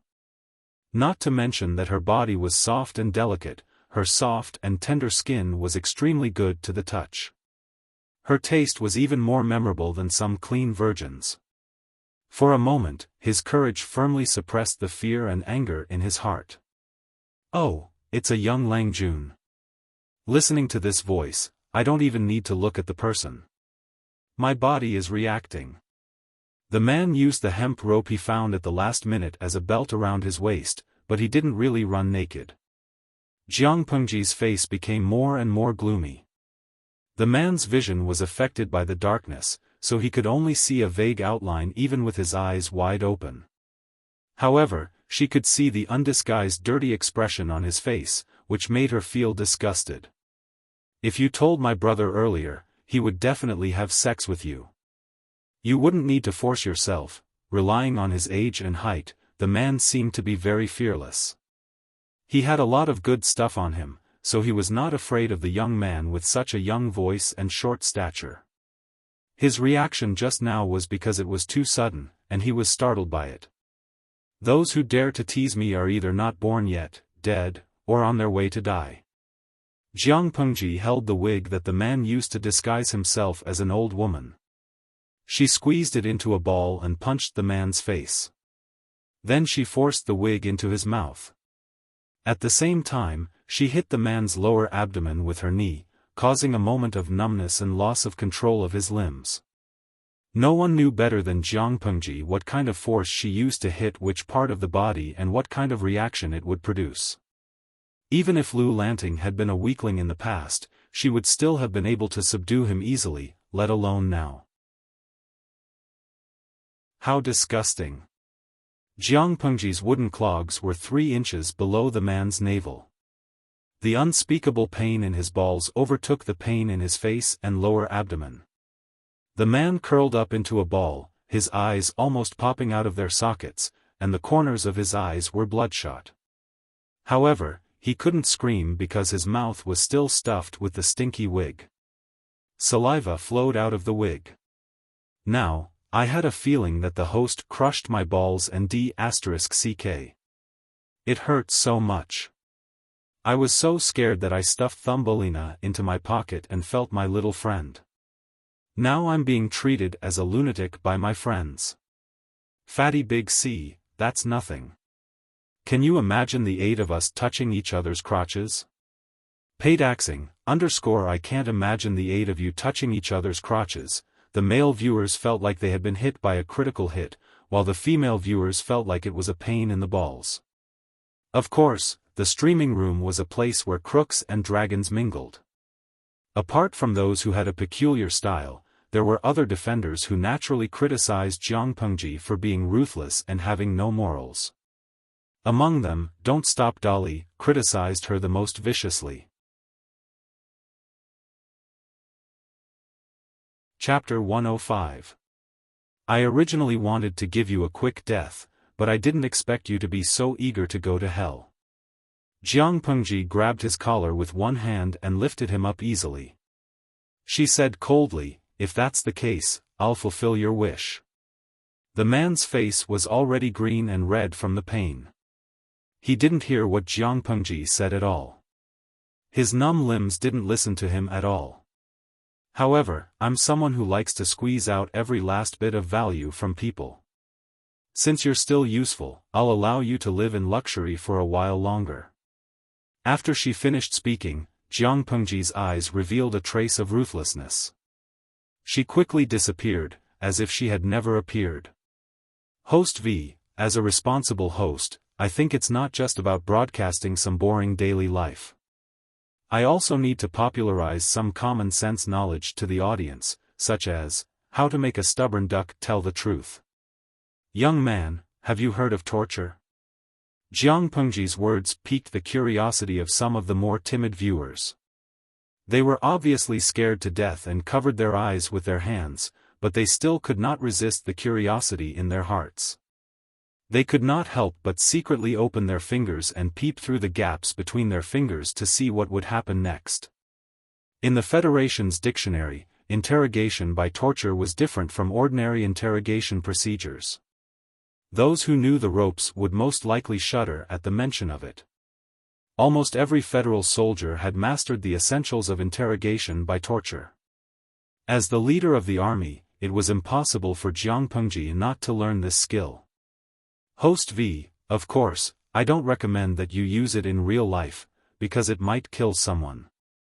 Host V, if one day you use this method in practice, please don't blame it on me. As she spoke, Jiang Pengji put a relatively clean handkerchief on her hands.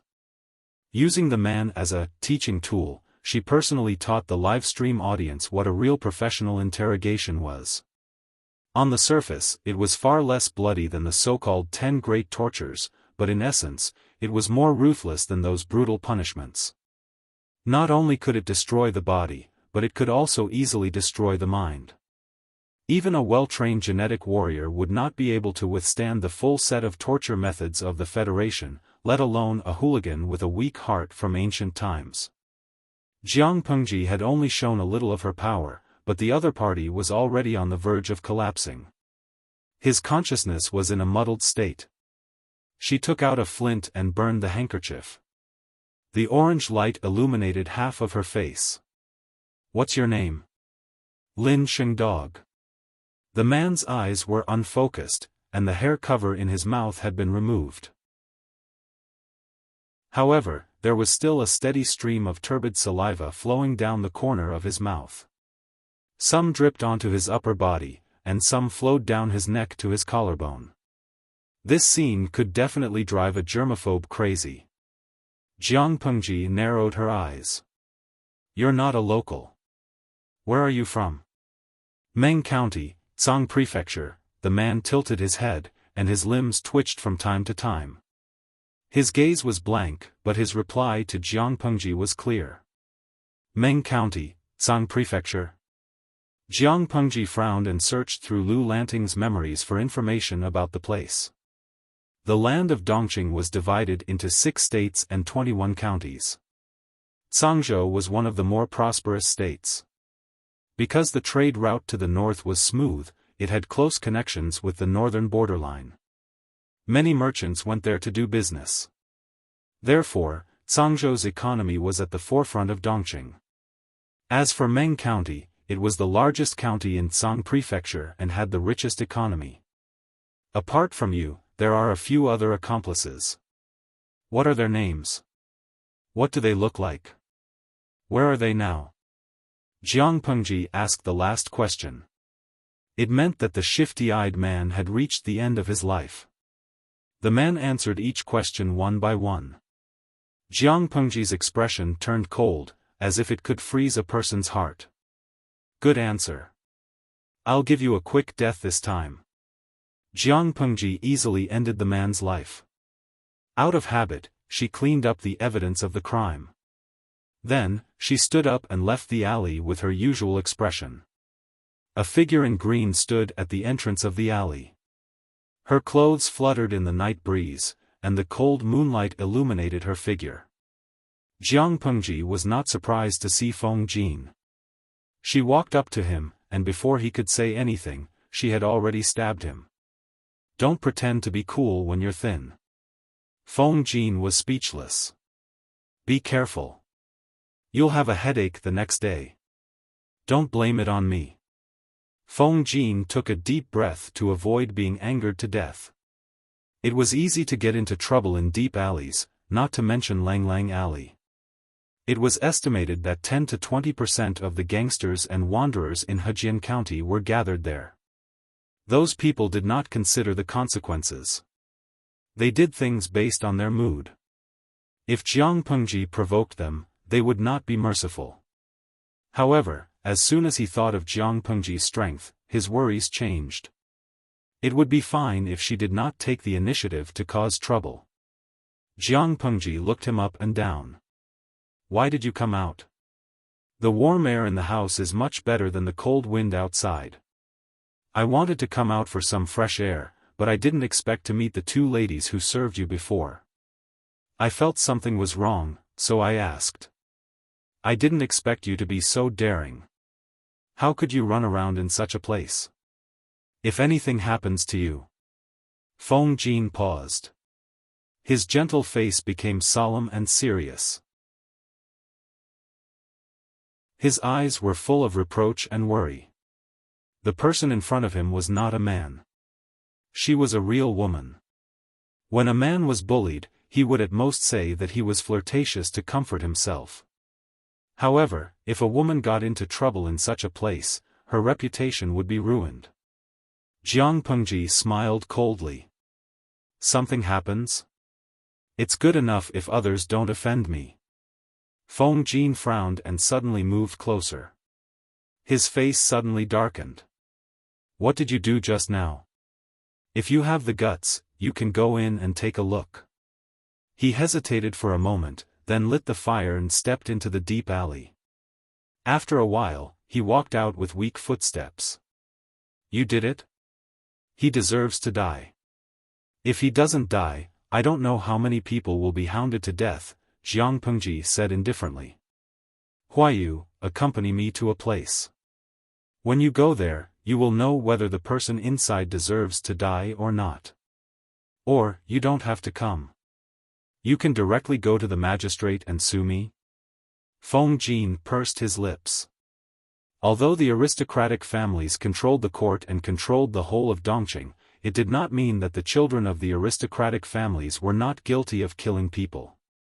What was the difference between such disregard for the lives of others and the vermin that the people cursed and hated?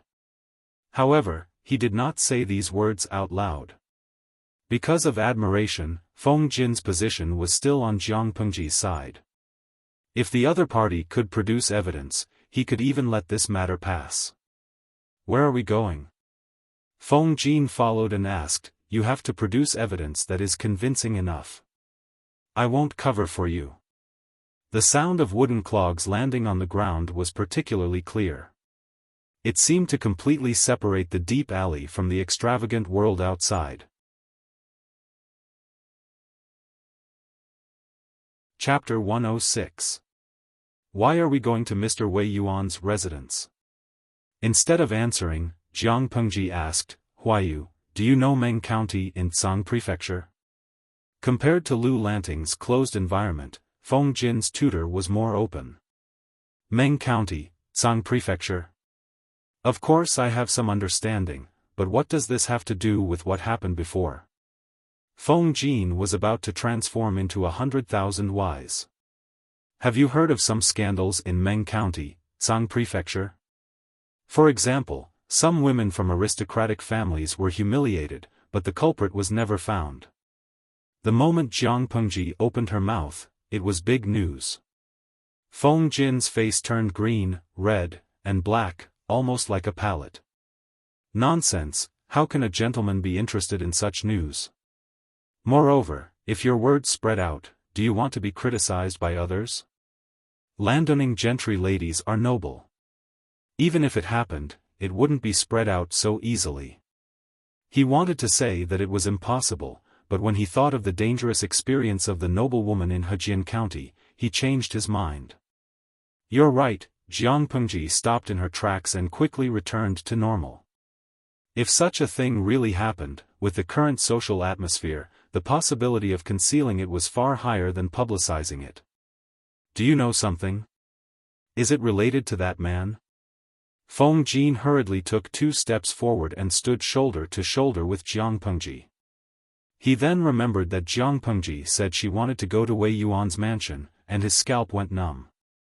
You're still keeping me in suspense? Feng Jin was very curious. The audience in the live broadcast room expressed that this young man had a bright future. He had asked all their questions. Some old viewers in the streaming room had been following the stream for a long time.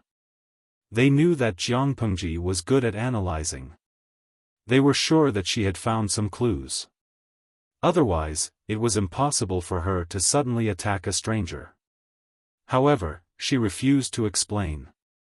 Everyone was dumbfounded. Fatty Big C, the man who was forced to take his lunchbox by the host, the bamboo booklet with unknown content, the scandal of a noble lady from Meng County in Tsang Prefecture being humiliated, the host's teacher, Wei Yuan. When all these clues are connected, it feels extremely scary. Paid axing, now that you mention it, I seem to have thought of something. Could it be that the host's teacher is a monster in human form? Now, bah, what kind of analysis is that? You can't just let your imagination run wild like that, right? The probability of Mr. Wei Yuan being the victim is much higher. Didn't they say that the gentleman had been on sick leave for a long time? Maybe it had something to do with this? For a moment, a game of You Guess was played in the live broadcast room. Based on the clues revealed by the streamer, they began to make wild guesses. As for which speculations were reliable and which were absurd, Jiang Pengji did not give an answer. Wei Yuan was stubborn and strict. He was strict with his students and never lowered his standards because of their age. Lu Lanting did not like going to the family school, but she did not like studying at home either. Wei Yuan was the main reason. According to Lu Lanting's memories, the little girl respected her teacher very much. However, the teacher was strict and unapproachable. He would often call for a teacher's whip and punish people. This made the sensitive Lu Lanting shy and reserved, and she liked to keep her words to herself. Before Lu Lanting's incident, Wei Yuan had applied for 3 days of leave from the Lu Manor. His illness had worsened and he had to postpone it. Under Takshu's reminder, Jiang Pengji had asked the servants to send gifts to Wei Yuan's manor, but she had never shown up in person. "It's rare for me to go to the teacher's manor, but I have to go through the side door." Wei Yuan's manor was a long way from Lang Lang Alley.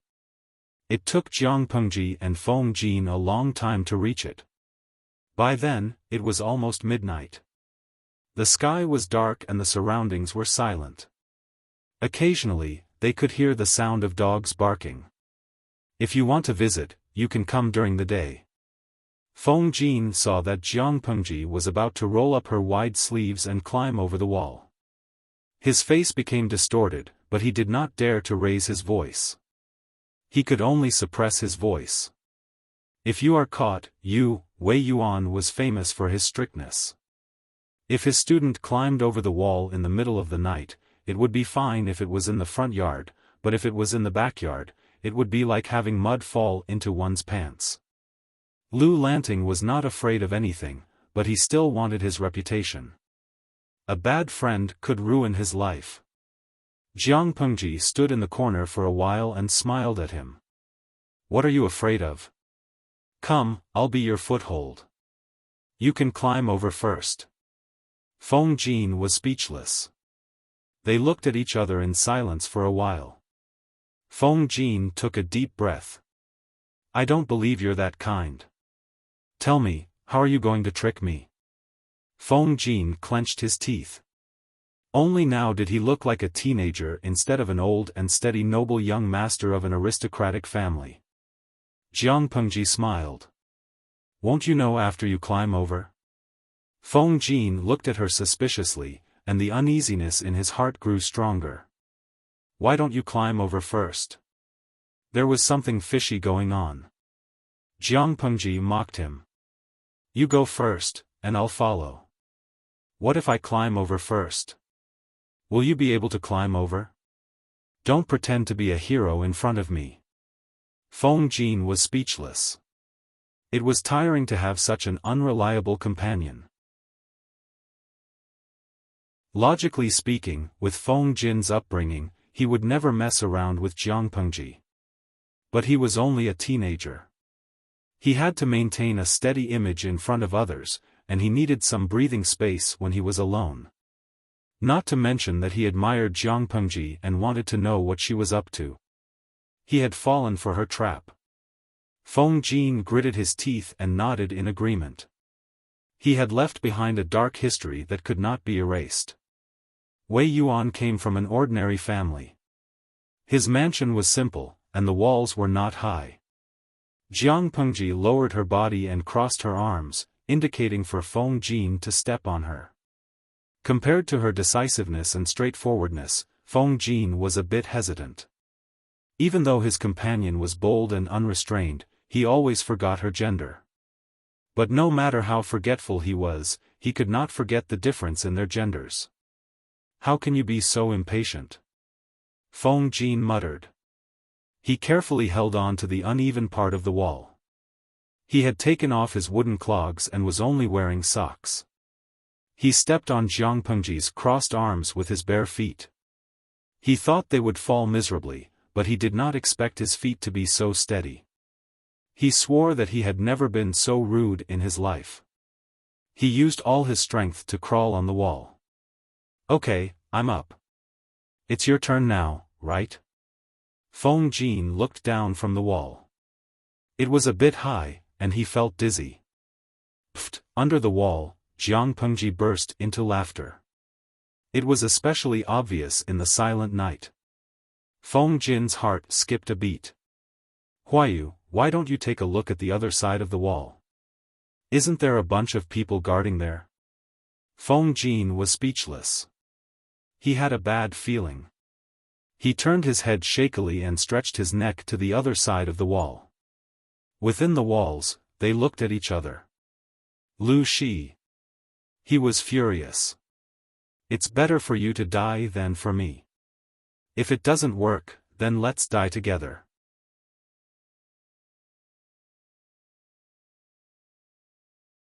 Although Feng Jin could not wait to have a showdown with Jiang Pengji, the two of them were on the same boat. Before Wei Yuan's anger was extinguished, they had to work together and not drag each other down. Feng Jin.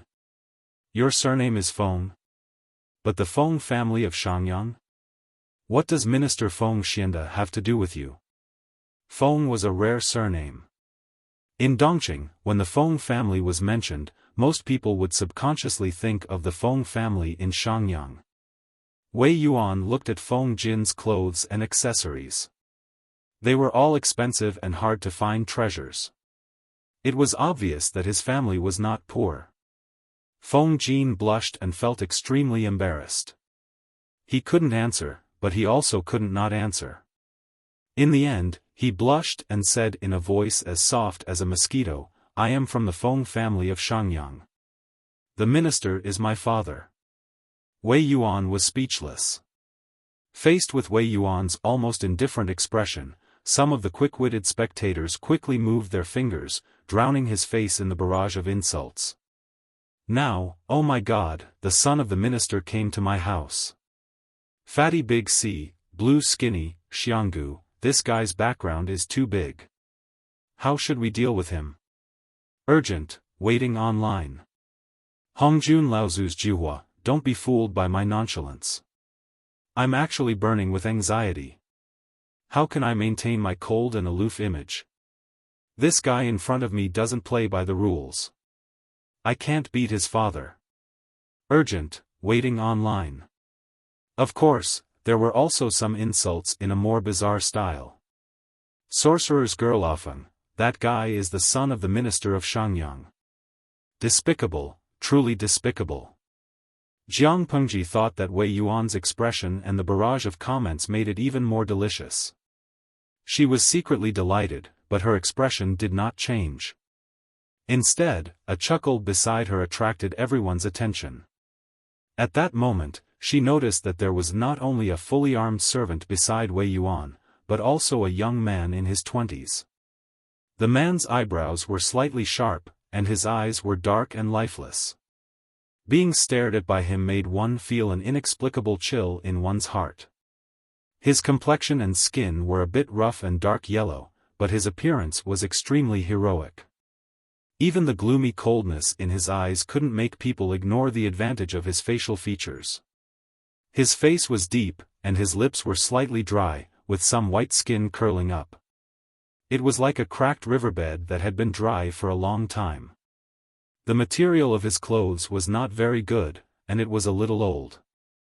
Not only did it not fit him well, but it had also been washed to the point of discoloration. His collar and cuffs were badly worn, but his hair was combed neatly, and he stood tall and straight, so one could not tell that he was in dire straits. He was in his 20s, and his wife and widower had died. He had come from the north, and it seemed that he was from a border city near the 3 tribes of the northern borderline. His father was of a different race, and his mother was a gentle and loving Chinese woman. The two of them were not happy, and his father had a bad habit of abusing his wife and children. He was cold and ruthless, and he had killed more than one person. His father was already dead, and he was probably the one who killed him. His palms were thick, and his knuckles were slightly deformed from years of martial arts practice. He was much stronger than Feng Jin. His socks were bleeding, and the wound was on his feet, but he could still maintain his upright posture without a change in expression. She liked his ruthlessness and forbearance. While Jiang Pengji was analyzing him, the young man was also sizing her up. After a long time, the young man shook his feather fan and faced Wei Yuan with regret. Master Gong Chao, it's not him. Wei Yuan's face darkened. A few servants still surrounded Jiang Pengji and Feng Jin, not daring to let their guard down. He trusted his student, so he did not doubt the young man's judgment. But he could not think of a reason why his student would climb over the wall in the middle of the night. Master, I came here today because of an urgent matter. If not, I would not have to resort to such a method. Jiang Pengji didn't mind, but Wei Yuan couldn't bear to see such a shocking act. If this matter were to spread out, who knew what kind of people would talk about it? He would not be able to face anyone, and Lu Lanting would be ruined. No matter what the student wanted to talk to him about, he had chosen to climb over the wall instead of using the main door. It would be strange if someone like him could stand it. Feng Jin treated himself as the background and kept his head down. He was implicated by Lu Shi, the scammer, in this matter. Oh, I want to hear what reason you have. Chapter 108. If the student could give in and apologize, Wei Yuan would tolerate it for Lu Shi's sake, no matter how unhappy he was. But now, he was so angry that he laughed. He had to hear what the stubborn student had to say. What was so important that she had to climb over the wall in the middle of the night? Jiang Pengji was not afraid at all. Instead, she looked confident. The young man with the feather fan raised his hand. His eyes flashed with interest as he said to Wei Yuan, "Master Gongqiao, why don't you go to the main hall and listen to what this young man has to say? It would be best if you could dismiss your attendants. I'm sure this young man will not disappoint you." Wei Yuan was shocked to hear this. However, he was also a wise old man. He quickly composed himself and put on a stern face. "Come here." Jiang Pengji stopped him. "There is no need to rush. Before I explain, I have a presumptuous request. I hope you will agree to it." "Speak." This student would like to take the liberty to meet the womenfolk in Sir's backyard, including a group of female servants. Wei Yuan was angered by her insatiable behavior. If it were not for the young man's words, he would have started scolding her. A 12-year-old was considered half an adult in this era. Many of them had their own families. Naturally, Wei Yuan did not see Jiang Pengji as a child. He saw her as an adult man.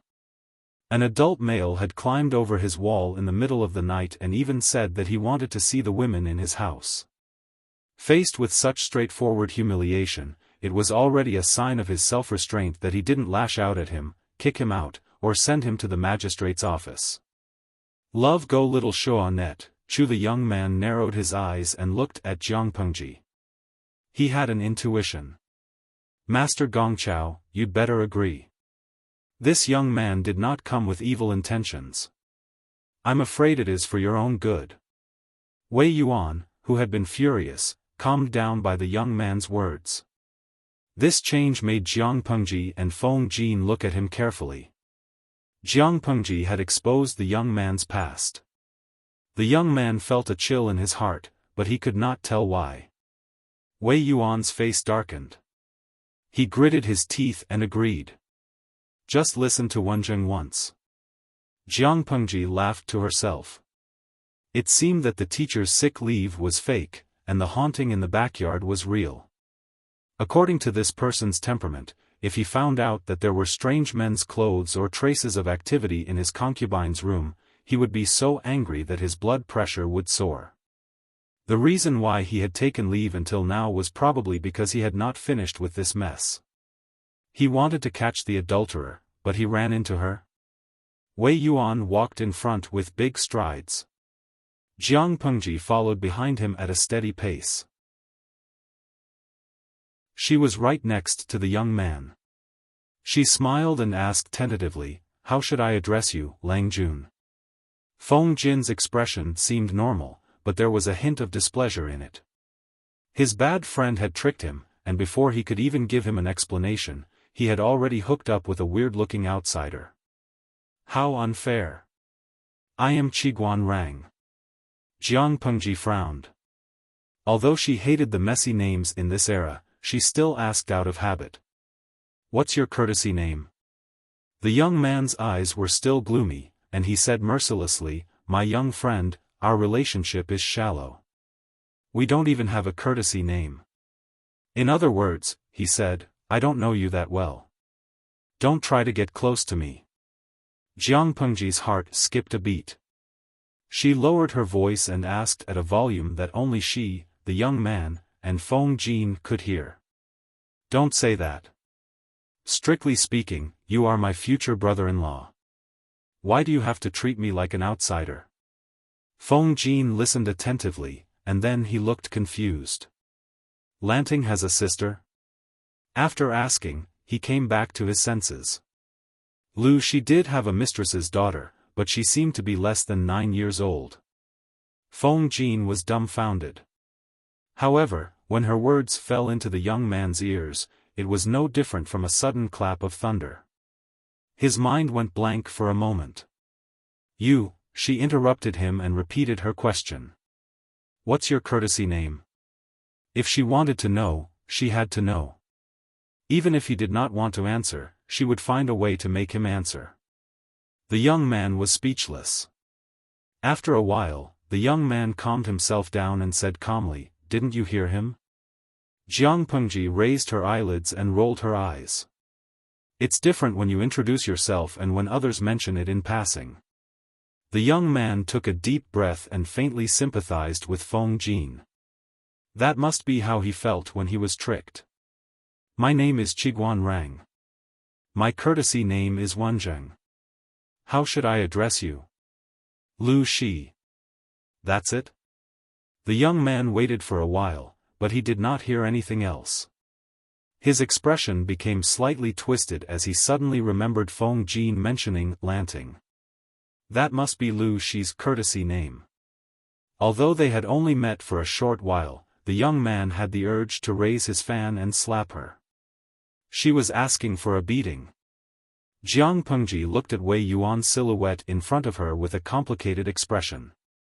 Wenzheng, are you curious about how I know that you are looking for a son-in-law? Qiguan Rang nodded. He was indeed curious. Wei Yuan had only mentioned it to him vaguely, and no one else knew about it. Jiang Pengji revealed it as soon as she arrived, so it was impossible for Qiguan Rang not to be curious. Could she be eavesdropping? That was impossible. Jiang Pengji was about to speak, but she suddenly turned to Feng Jin and said, Don't listen to indecent things. Cover your ears. Feng Jin was speechless. He was innocent. Although he was also curious, since Jiang Pengji had said so, the inside story was probably not suitable for people other than Qiguan Rang to listen. He obediently raised his hands to cover his ears and purposely took a few steps back to prevent himself from accidentally hearing something. His pitiful appearance instantly aroused the sympathy of a group of otakus overflowing with motherly love in the live broadcast room. Gifts flooded the screen like a stream of water. Seeing that, Jiang Pengji wanted to bully Feng Jin even more. What should she do? Wenzheng's arrival at the Wei residence was not at the right time. It coincidentally happened to be a scandal that outsiders should not listen to. Jiang Pengji whispered the contents that shocked Qiguan Rang. This content is not only related to Master Wei's concubines in his harem. More seriously, it may even implicate his daughters, who are my 2 junior sisters. Thinking about it, even if the 2 ladies are fine, their reputations will be ruined in a day. Following that, Jiang Pengji calmly revealed a series of high-powered information. Wenzheng, you lost your wife at a young age, and you were born in the border of the northern borderline. The people there are tough, and they don't care much about a woman's reputation. At least, they don't care about it as much as the noble sons of Dongqing's aristocratic families. With such a thing happening, no matter if it's the eldest or the second lady, I'm afraid it will be difficult for them to get married in the future. If such a thing happened to the daughters of the aristocratic families, it would not be too difficult for them to get married. Of course, they could not be picky about the conditions of their husbands.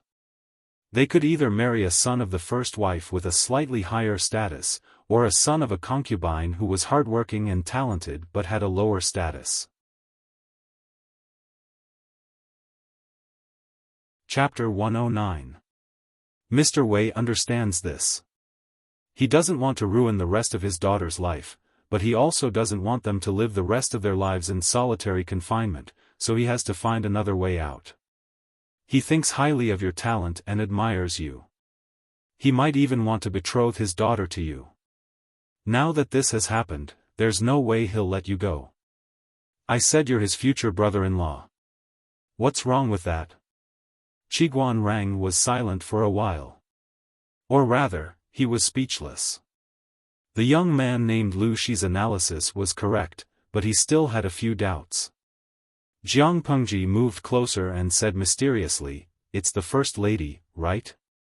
Qiguan Rang glanced at her. He had one more doubt. He walked away quickly, not wanting to see the gossipy expression on Jiang Pengji's face. He wanted some peace and quiet. Lovelorn Front Lianmeng, why does he feel sorry for Qiguan Rang? The streamer exposed his secrets the moment they met. I guess he's feeling a little uneasy. I don't care if Dali doesn't stop or if he's glad. I'm glad I don't live in an environment where there's no streamer. Even though it was fun to watch the live stream and they could even complain about it on the bullet screen, watching the streamer bully others or tear apart her own viewers, it was all from the perspective of a bystander. It was just a show to kill time. If there was such a person in real life, it would be horrifying to see through one's secrets the moment they met. A secret is a secret because only a few people know about it. However, Jiang Pengji's actions broke this rule. Naturally, it would cause others to be afraid and ostracize her. She doesn't play by the rules. Secrets have nowhere to hide from her. She's a monster. Love 100%, I checked the surnames on Baidu. If it's a surname, it should be Qiguan, right? Tong, Qi, 2 times. 100 Ghosts Night Walk, _ smiley face 3 angle, _ I'm just an ordinary person. I'm happy watching, so I don't think too much. Tudu Feichio, same. As long as you're happy. We're just watching the live stream. Why think so much? Streamer Zheng Shanghua, we're watching the live stream from the streamer's perspective. The viewing experience should be from the streamer's perspective and role. If it was a stupid host who got bullied and stepped on everywhere, who would be able to watch it? Anyway, I'm feeling all sorts of good now. Streamer side of me, 23333. After watching the live broadcast, I feel like my IQ has increased by several %. Streamers back on me, who's better at topping up IQ? Palace Intrigue live stream helps you. Jiang Pengji was speechless. No matter what, she couldn't face these demonic audiences and their IDs. Although Feng Jin did not hear what the two of them said, he could not help but remember how Jiang Pengji had threatened him when he saw Qiguan Rang's reaction. Suddenly, he felt sympathy for her and complained to her, "You scared him. You're scared just like that? What shall we do then?" She said significantly. "Shall we have to be alarmed every day?" Lo Siji Lianmeng, who's so surprised? Jiang Pengji was speechless. He had a bad premonition. Even though Wei Yuan was extremely unhappy, he still followed Jiang Pengji's instructions and asked the womenfolk to come out and look at them through the thin screen. She frowned and shook her head. Wei Yuan's face darkened and he ordered the maidservants to bring them back. Next were the female servants. The female servants were not as refined as the female servants, and it was fine for them to be stared at by an outsider once or twice. Therefore, they were simply allowed to gather in a relatively wide corridor. The surrounding servants each held a torch, brightly illuminating the courtyard. Feng Jin saw that she was serious and did not dare to interrupt her thoughts. Qiguan Rang looked at Jiang Pengji seriously, as if he was trying to read some useful information from her face. However, the result surprised him. He was a 12-year-old boy, the age when his emotions should be the most exposed. Even if he had been educated by an aristocratic family, his age and experience made it impossible for him to be as impenetrable as an old fox. People would always be able to find a loophole. But the boy's situation made him tremble with fear, and he was secretly very excited. The more he could not find out, the more it meant that the boy was full of secrets. In Qiguan Rang's opinion, there were two extraordinary people in Dongqing in recent years. One was Master Yuanjing of Langjia, who single-handedly took back the 3 cities by the border. The other was Lu Shi of Hejian, who had worked hard for many years to bring Hu County back to life. He had achieved a feat that many capable officials of the previous Xia dynasty could not achieve. Lu Shi was Lu Shi's son. He had the demeanor of his father, but he was also a hidden person. Lanting, what did you find out? It was rare for Qiguan Rang to put on a stiff smile. The corners of his lips were raised unnaturally. Perhaps he was used to wearing a cold expression all year round. The emotion of smiling was too foreign to him. Therefore, when he smiled, it was more of a fake smile. It was strange and treacherous. Of course I found out. Otherwise, I wouldn't be able to answer to the master today, would I? After she finished speaking, Jiang Pengji got up and walked to the corridor. She walked straight into the crowd of servants, her eyes fixed on one target. It was a woman who looked to be in her early 30s. Her skin was brown, and there were 3 wrinkles between her eyebrows. There were obvious wrinkles at the corners of her eyes. She looked a few years older than her actual age. Her shoulders were slightly bowed, and she looked extremely honest. Her fingertips that were exposed outside her sleeves were red and purple. Before she was called there, she was diligently washing clothes with well water. At first glance, she was just an ordinary servant. She had the dullness and diligence of an honest person. There was nothing special about her. If there was anything wrong with her, it would be that her appearance was average, but her facial features were kind. She gave people a feeling that she was easy to get along with. However, some people were born with a strong affinity. That could not be used as evidence that there was something wrong with her. Qiguan Rang quickly glanced at the target Jiang Pengji was staring at. He was slightly suspicious. Why did she look for a servant? Could it be? Qiguan Rang's eyes turned quickly. His eyes were wide open because of the answer that flashed in his mind. So that was the truth. Qiguan Rang's eyes flashed.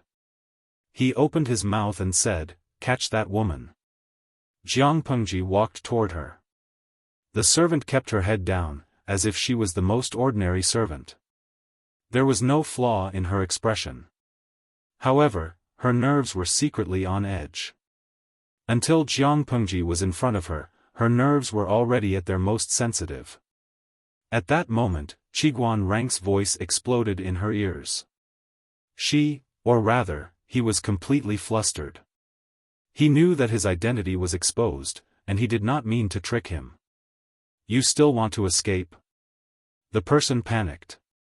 He quickly grabbed a servant beside him and pushed him toward Jiang Pengji. The crowd was in an uproar. The order was instantly chaotic.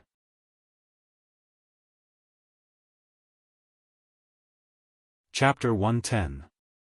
Everything happened in the blink of an eye. Before the crowd could recover from the shock, they were plunged into another wave of fear. Someone's dead. No one knew who shouted, but the crowd was as quiet as chickens. They silently retreated, forming a large circle. "What are you shouting for? She's not dead yet," Jiang Pengji scolded. The crowd could not help but move to the sides to make a path for her. The maid who was pushed had just woken up from the scare. She was distracted just now and suddenly felt a huge force pushing her in another direction. For a moment, she was so scared that her heart almost jumped out of her throat. Then, she fell steadily into a thin but strong embrace. She raised her head shyly and stole a glance at Jiang Pengji's appearance.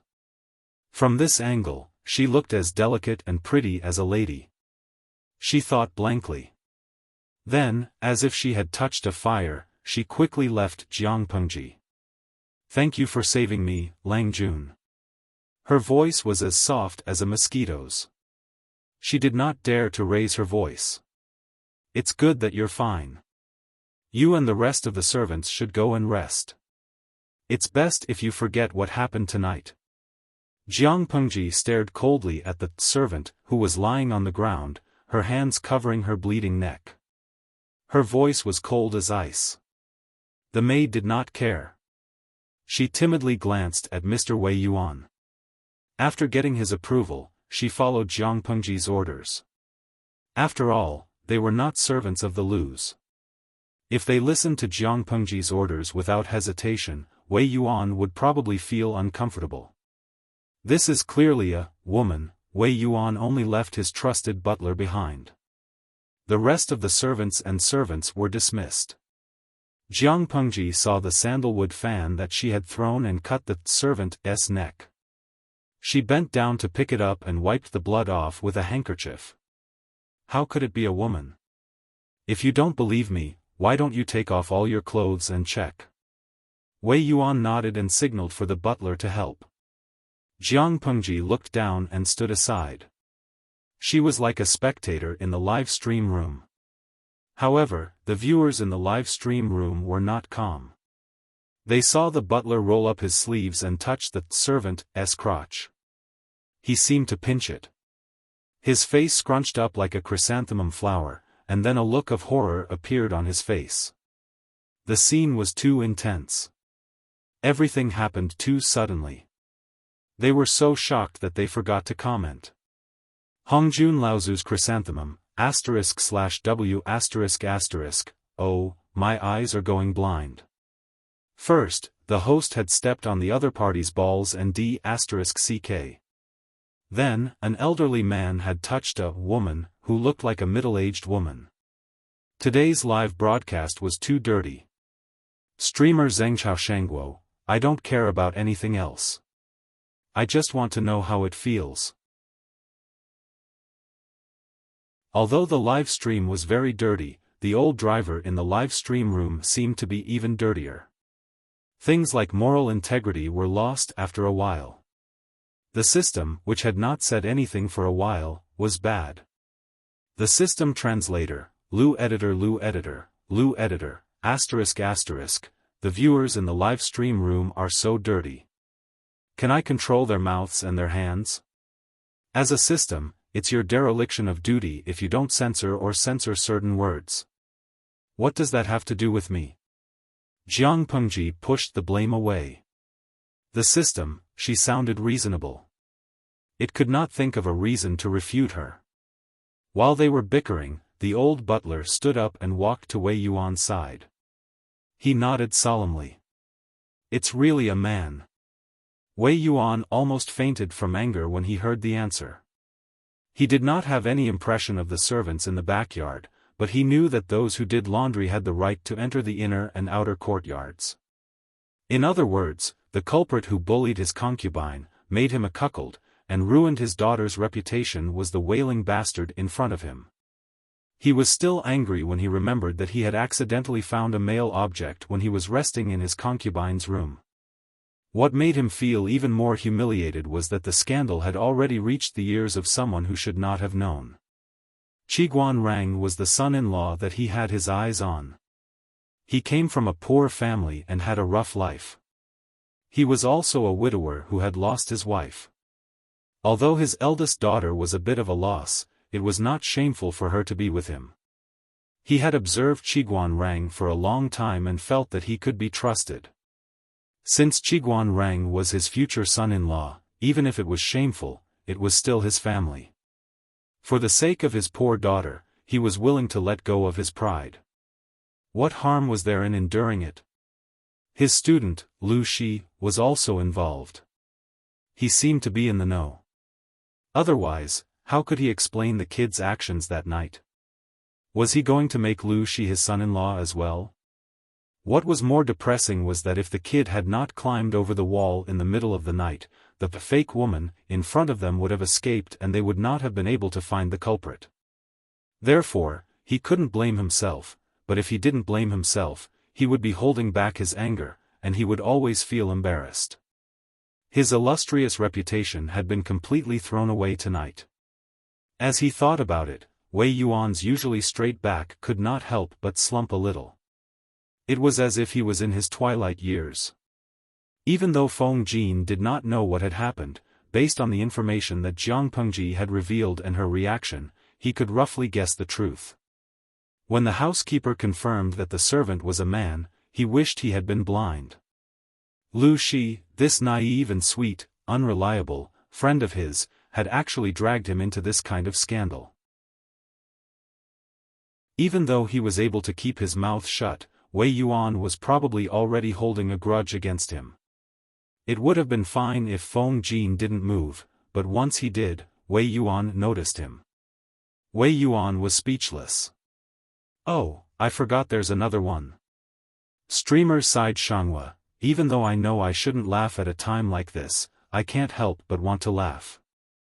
This Master Wei Yuan is so unlucky. His wives and concubines are being bullied and he's being cuckolded." Streamer's back Shanghua, "Even though I want to laugh too, I'm more concerned about my wives and concubines." Yes, they were watching the live stream for fun. To put it simply, they were watching the gossip of others for entertainment. But the person at the center of the incident might not be so happy. Needless to say, Wei Yuan seemed to be an old-fashioned ancient Confucian. His wives and concubines were touched by a man outside. Even if he was still innocent, as an ancient man, he would definitely have a knot in his heart. So, what about the unlucky women in the backyard? Based on the streamer's conversation with Qiguan Rang, Wei Yuan treated his daughters well. He was willing to plan for the rest of their lives for them. But wives and concubines were not daughters. It was a matter of a man's dignity and the color of his hat. How could he be so kind? It was one thing to watch the spectacle, but it was another thing to feel sympathy or not. Chapter 111. We provide you with wonderful novels to read. Jiang Pengji looked coldly at the series of comments and countless large donations on the live streaming screen. Most of them hoped that she could help the innocent women who were implicated. She laughed in her heart, but at the same time, she was somewhat silent. It was fun to watch the drama and treat the pain of others as entertainment. But the sympathy and actions they showed after the incident were not completely fake. More than half of them were sincere. What a contradictory group of people. Jiang Pengji did not respond to the audience. Instead, she looked at Wei Yuan with interest. She guessed that the teacher had started to think that she knew about his scandal. Even though she did know about it, according to her previous actions, the situation could still be turned around. She took a step forward and kicked the artificial dumpling away with her wooden clogs, forcing it to turn over. She asked softly, "How do you plan to deal with this criminal?" Wei Yuan's face had turned black. It was as if he was on the verge of exploding. "Kill him and feed him to the dogs." "Do you want to keep him alive to harm others?" Wei Yuan answered subconsciously. When he regained his composure, he realized that his tone was filled with violence. It was a far cry from his usual demeanor. As for reporting it to the authorities? If he reported it to the authorities, it would be the same as announcing his family's scandal to the world. He would be too ashamed to live. The servant, who was tied up like a dumpling and gagged, curled up on the ground and whimpered as if she was begging for mercy. "Kill him and feed him to the dogs. That's a good idea." Jiang Pengji smiled faintly. Feng Jin and Qiguan Rang, who were beside her, gave her a scrutinizing look. Feng Jin reacted quickly. After witnessing Jiang Pengji's ruthless methods, he did not expect her to be kind. Qiguan Rang, on the other hand, was shocked and curious. Shouldn't a pampered noble son be so indecisive? Shouldn't he be soft-hearted all the time? But this person was different. Not only was he not kind, but he carried a shocking coldness and hostility. "However, I came here tonight for this person. Please forgive me, teacher, and let him live for the time being." Jiang Pengji bowed and apologized. Under Wei Yuan's suspicious gaze, she explained, "Tonight, I was having a drink with my father at the Yingchun brothel. I happened to see an old maid bullying a lady in the brothel. I didn't think much of it at first, but the more I looked at her, the more I felt there was something strange about her." Wei Yuan was speechless. Wait a minute, I seem to have heard something very powerful. If he hadn't heard wrongly, the kid had said that he and his father, Lu Shi, the father and son, were drinking in a brothel? Qiguan Rang also felt that his worldview had been refreshed. A father and son going to that kind of place? Father and son going to that kind of place? Jiang Pengji didn't care about their strange gazes. Anyway, Lu Shi would take all the blame. Out of curiosity, I followed them, but I saw a great show of people turning into living beings. After the other party took off his clothes one by one, a gray-haired old woman who was sweeping the floor turned into a man of about 30 years of age with a protruding mouth and monkey cheeks. She had wanted to leave, but she had disturbed them and captured them. After inquiring, I found out the truth. Because of this, I had to climb over the wall in the middle of the night. If I had waited until tomorrow, I'm afraid. Jiang Pengji simplified the process. She also beautified the interrogation as questioning. There was nothing bloody about it. Then, she took out a small roll of bamboo slips and presented it to Wei Yuan. Based on what I know, there are more than just these two men who know of this disguise method and blend into the backyard of others. Why do they do it? Maybe they are trying to escape from the authorities. They are probably from Tsang Prefecture's Meng County.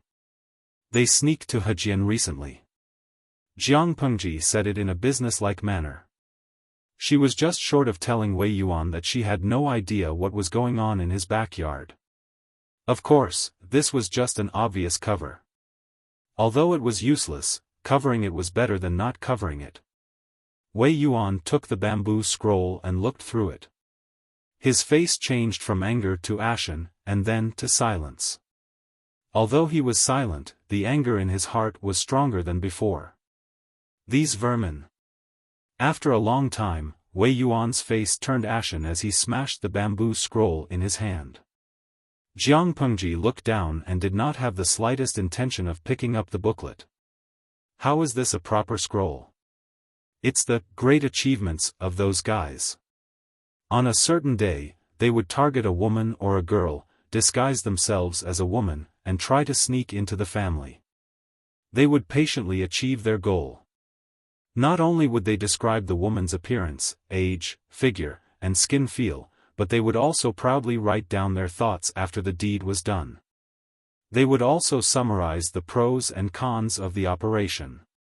Of course, they would also summarize their personal experiences, such as how to silence the victim or how to coax them to have sex with them multiple times.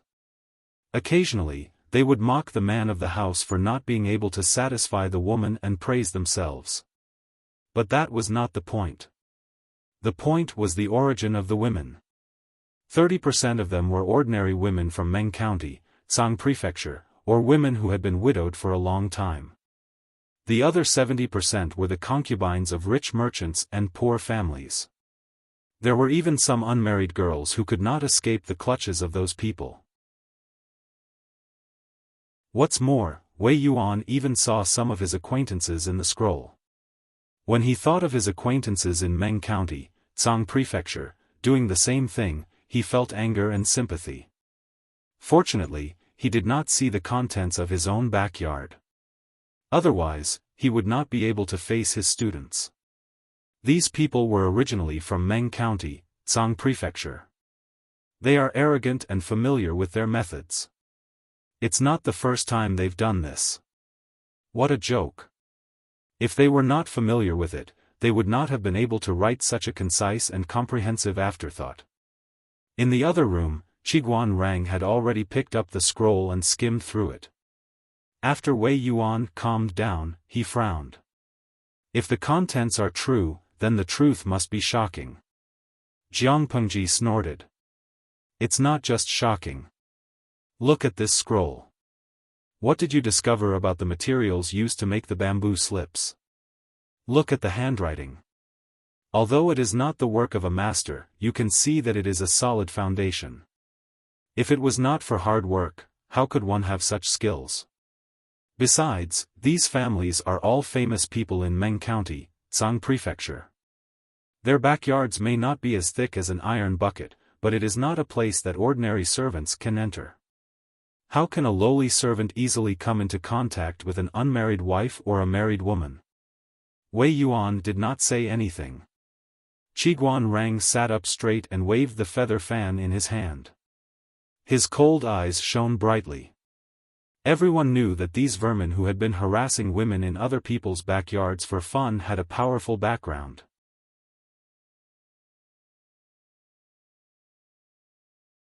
Chapter 112. I have a guess, but I haven't verified it yet, so I can't say it out loud. Qiguan Rang looked down and turned to Jiang Pengji. Lanting came to visit late at night because she got the information from that person. If that's the case, do you have any clues about the others? Jiang Pengji shook her head. No. If she didn't know the exact number of people, she wouldn't have needed to go to Wei Yuan's place to catch the person. Those people were very cautious and had almost no contact with each other.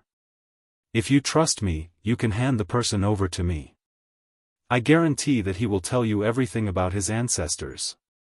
As Jiang Pengji spoke, a faint smile hung on the corner of her lips. It made one shudder with fear, and Qiguan Rang secretly glanced at her. No matter how angry Wei Yuan was, the matter had already been settled, and it seemed that there were some unspeakable scandals involved. Wei Yuan's surname was Wei and he was related to Wei Jingxian's family, but he wasn't as prominent as Wei Jingxian.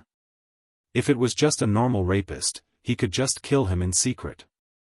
But if it was serious, he couldn't do anything about it. Up to you. She was very familiar with interrogations, but other than the viewers in the streaming room who were lucky enough to witness it once, no one else had seen it. Jiang Pengji didn't plan to let others see it to avoid ruining Lu Shi's reputation. Then I'll leave first.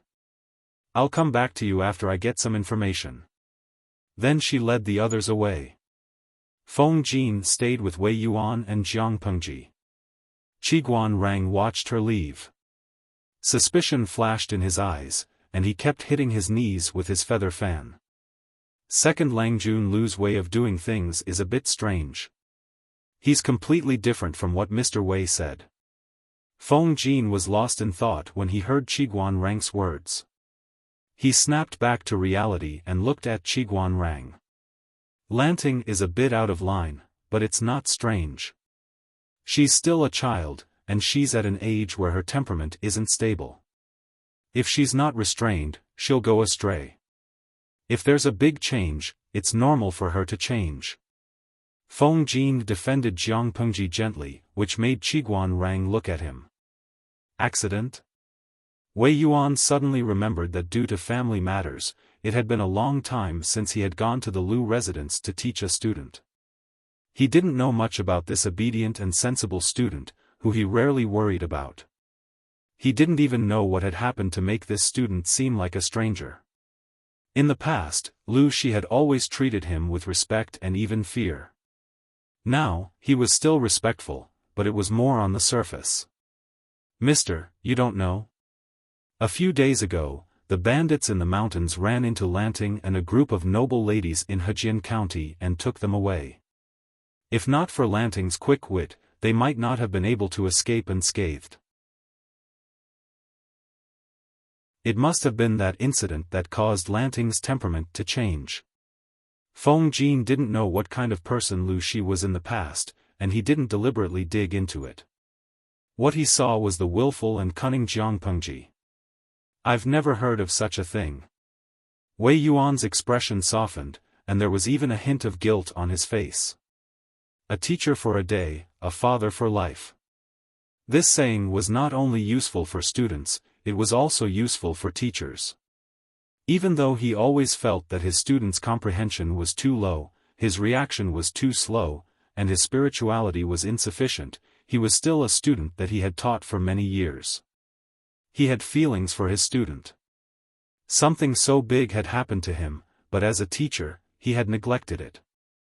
On the other side, Jiang Pengji had neatly forced the man into a state of confusion. This time, the audience in the streaming room was much calmer than the previous time. Or perhaps they were mentally prepared. Another important reason was that Jiang Pengji's behavior was in line with their subconscious idea of using violence to curb violence.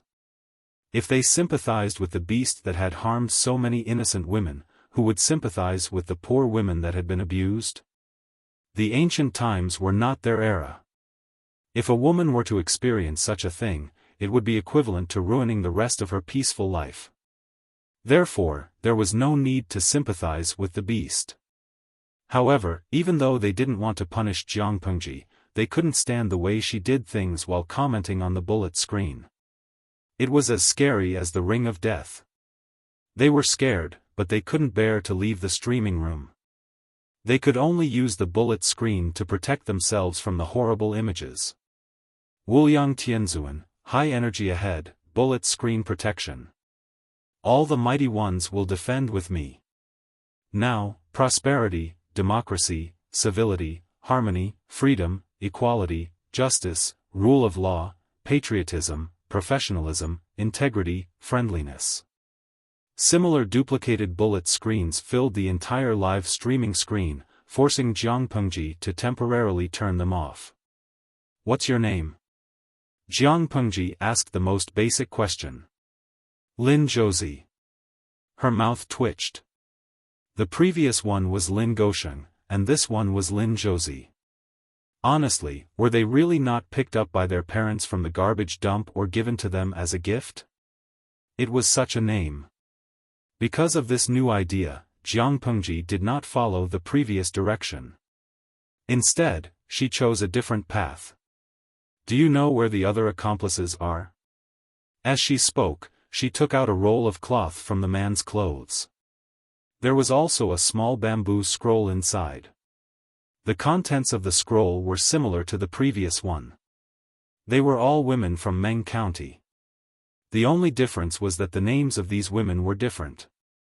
At the end of the scroll, she saw some information about Wei Yuan's residence. Not only did the man in front of him have his eyes on Wei Yuan's concubine, but he was also drooling over her two beautiful daughters. She flipped through Lu Shi's memories related to Wei Yuan's daughters, and her face darkened. Her eyes were so cold that it was as if she was looking at a dead man.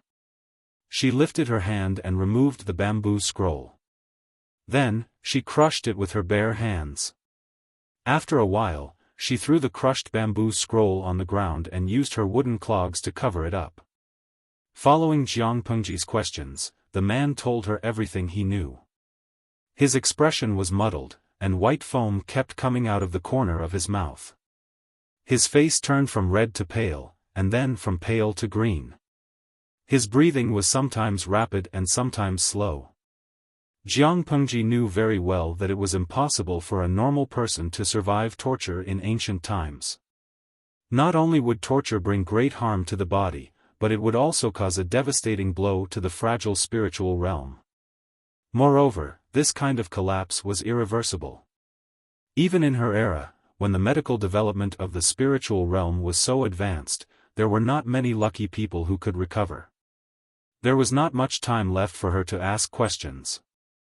Jiang Pengji picked out a few important ones.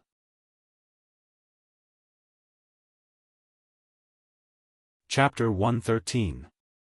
Qiguan Rang was born poor, but he had a lot of experience in the borderlands. At a young age, he already knew how to protect himself. He wandered between the various forces in the borderlands with ease. His knowledge and experience were abnormally rich. It was not something that a young man like Feng Jin, who only had theories, could compare to. At first, Feng Jin felt that this person was difficult to get along with. However, after exchanging a few words, he suddenly became interested.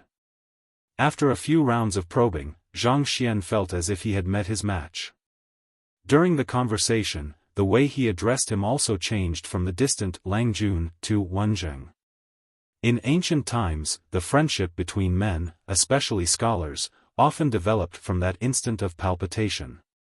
When I heard what Wenjing said earlier, I had a guess in my heart, but I haven't been able to verify it. What is it? Qiguan Rang tapped the feather fan in his hand on his knee and said in a serious tone, Huayu, do you know the Meng family from Meng County in Tsang Prefecture? Feng Jin didn't understand why their conversation had anything to do with the Meng family from Meng County in Tsangzhou. Before he could reveal a puzzled expression, an extremely bold guess suddenly flashed in his mind, and he was so shocked that he almost lost his composure. Wenjing, how could you? Qiguan Rang smiled coldly. His eyes became even colder and gloomier. Feng Jin's doubt was within his expectations. After all, any aristocratic family would find this kind of speculation humiliating. Our ancestors were brave, and patriotic, but that doesn't mean that our descendants can inherit their legacy. He smiled coldly. The Meng family of Meng County in Tsang Prefecture. I heard from Huayu that you left Shangjing for some reason and didn't contact your family much. You probably haven't heard of it yet, right? Who was the Meng family from Meng County in Tsang Prefecture? The most famous of them all was the ancestor of the Meng family, Meng Jing, Meng Ziliang, the founding noble of the Xia dynasty. He was praised as a white dragon among men by the founder of the Xia dynasty. In later generations, he was also known as the God of War. There were ancestral halls dedicated to him in all 5 countries. With such a tyrannical ancestor, the Meng clan had been greatly favored by the emperor since the Xia dynasty. They had tens of thousands of households, which had been inherited until the end of the Xia dynasty. Even when the 5 countries were divided into Xia, the status of the Meng family was still transcendent. This was not the original name of Meng County, but because of the Meng family, it was changed to the surname Meng. Of course, just as Qiguan Rang had ridiculed, the Mengs had a powerful ancestor who had laid down an illustrious family business. However, it did not mean that the younger generation of the Mengs could be so powerful. Not only could they not push the family to the peak, but they could also become more mediocre and absurd, living off their old capital. A gentleman's grace can be severed from 5 generations. Feng Jin was not stupid. He could guess what Qiguan Rang meant. The culprit who toyed with so many women and children in Meng County and even harmed the women in Hejian County should be from the Meng family. Never heard of what? Feng Jinsu knew what kind of people her age were like, but she still couldn't believe Qiguan Rang's guess. Naturally, it's about the matter of Tsang Prefecture's Meng County's commandant becoming a bandit and setting fire to the prefectural governor's manor. Qiguan Rang looked at Feng Jin's face and said with a malicious tone, the county military chief is a retainer of the Mengs. He has always been loyal to the Mengs, but now he has rebelled against his former master and burned down the governor's manor. The reason for this has yet to be clarified. Coincidentally, the names of the official wife and daughter of the county military chief were written on the bamboo slips. Huayu, do you think there is a connection between the two? Feng Jin's lips moved. He was usually eloquent, but at that moment, his mind was a mess. He didn't know where to start. Say no more. There is a connection. Just as Feng Jin's mind was in a mess, Jiang Pengji's cold voice came from outside. He subconsciously turned his head, only to see that thin person stride into the room from outside, and then kneel down in a slightly rough manner. However, at this moment, no one dared to express any dissatisfaction, because her face was already about to turn ashen. She didn't dare to mention it. Oh. Qiguan Rang rubbed his feather fan on his palm. What did Lanting find out? Wei Yuan, who was at the side, became the background. Or rather, he was dumbfounded by the bombs that Qiguan Rang and Jiang Pengji threw at him. There were 4 noble families in Dongqing, the Feng family of Shanyang, the Wang family of Langya, the Xia family of Longning, and the Meng family of Cangzhou. In the hearts of the people of Dongqing, although the first three families had a long history, their reputation was far from the Mengs, which had the ancestor of the god of war. Now, the two people in front of him were telling him that the bastard who made him a cuckold was most likely related to the Mengs. There was too much information. His brain was overloaded, and he couldn't wrap his head around it. According to the confession, the one who led them was a little bastard named Meng Liang. "Huayu, do you have any impression of him?" Feng Jin said, "I do. I have a good friend named Meng Heng. He is the eldest son of the Mengs, and his second brother is Meng Liang. However, Meng Heng is polite and knows when to advance or retreat. He is a rare gentleman, which shows how his family is. How can he have such a good brother? Someone who can be friends with a rich man is naturally a rich man. Similarly, someone who can be friends with a noble family must be from a similar background." Jiang Pengji snorted. "Huayu, I don't like your argument. The 9 sons of a dragon are all different. Your friend is a good one, but who can guarantee that his brother is the same? Even if they were raised together, there will be differences." Feng Jin was speechless. According to the confession, Meng Liang has been a prostitute since he was young.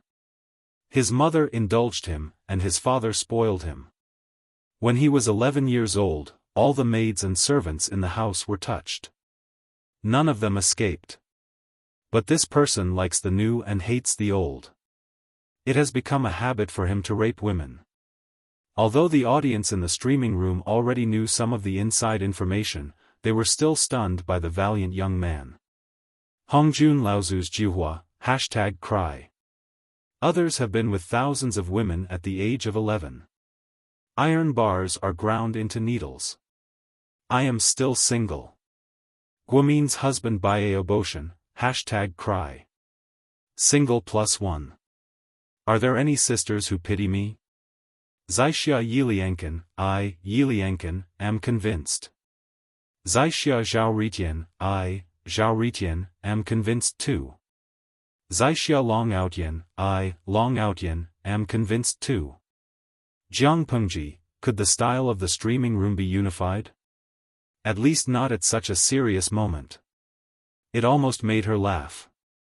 Jiang Pengji coughed and calmed herself down. This Meng Liang likes to mingle with people from all walks of life. I don't know where he learned an excellent disguise technique. Because he looks feminine and looks like a woman, he looks like a pretty girl after dressing up a little. Even his closest relatives might not be able to recognize him. Using this advantage, he is like a fish in water. He has tricked many ignorant girls into letting go of their worries and suffering losses. Perhaps it was because he was too gullible and easy to trick. He felt disinterested and had other ideas. It was boring to act alone. No matter how great one's achievements were, it would become a one-man show without an audience.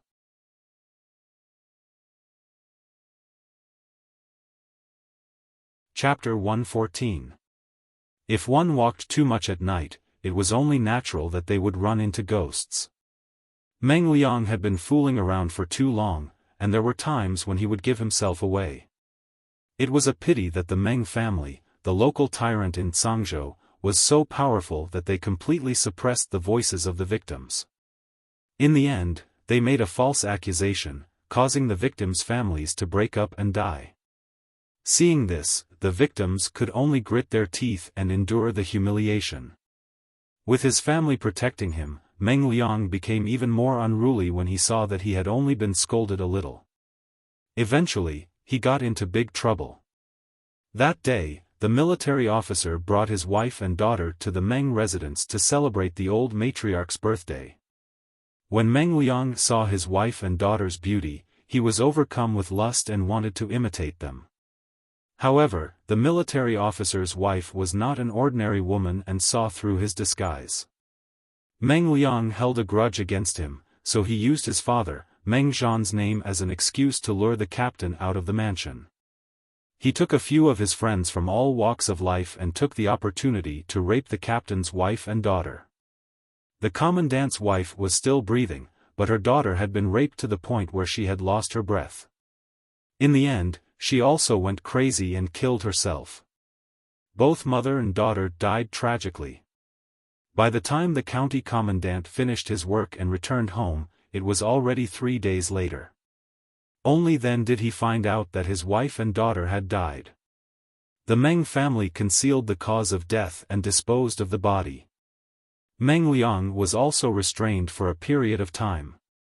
When the limelight died down, he would return to his old ways. Coincidentally, what Meng Liang had done was found out by the county commandant. Then, the county commandant set fire to the prefectural governor's manor. But how could the military strength of the county commandant compare with that of the Meng family? The commandant was quickly defeated and fled deep into the mountains, his whereabouts unknown. However, this matter was far from over. Although the incident with Meng Liang was the cause, the fact that the Meng family bullied the common people and exploited the merchants is true. It caused a lot of resentment among the people. Even though the county commandant was nowhere to be found, the civil unrest in Meng County was far from over. Meng Liang was escorted out of Tsang Prefecture's Meng County by the elders of his family. He planned to go to Shangjing to lie low.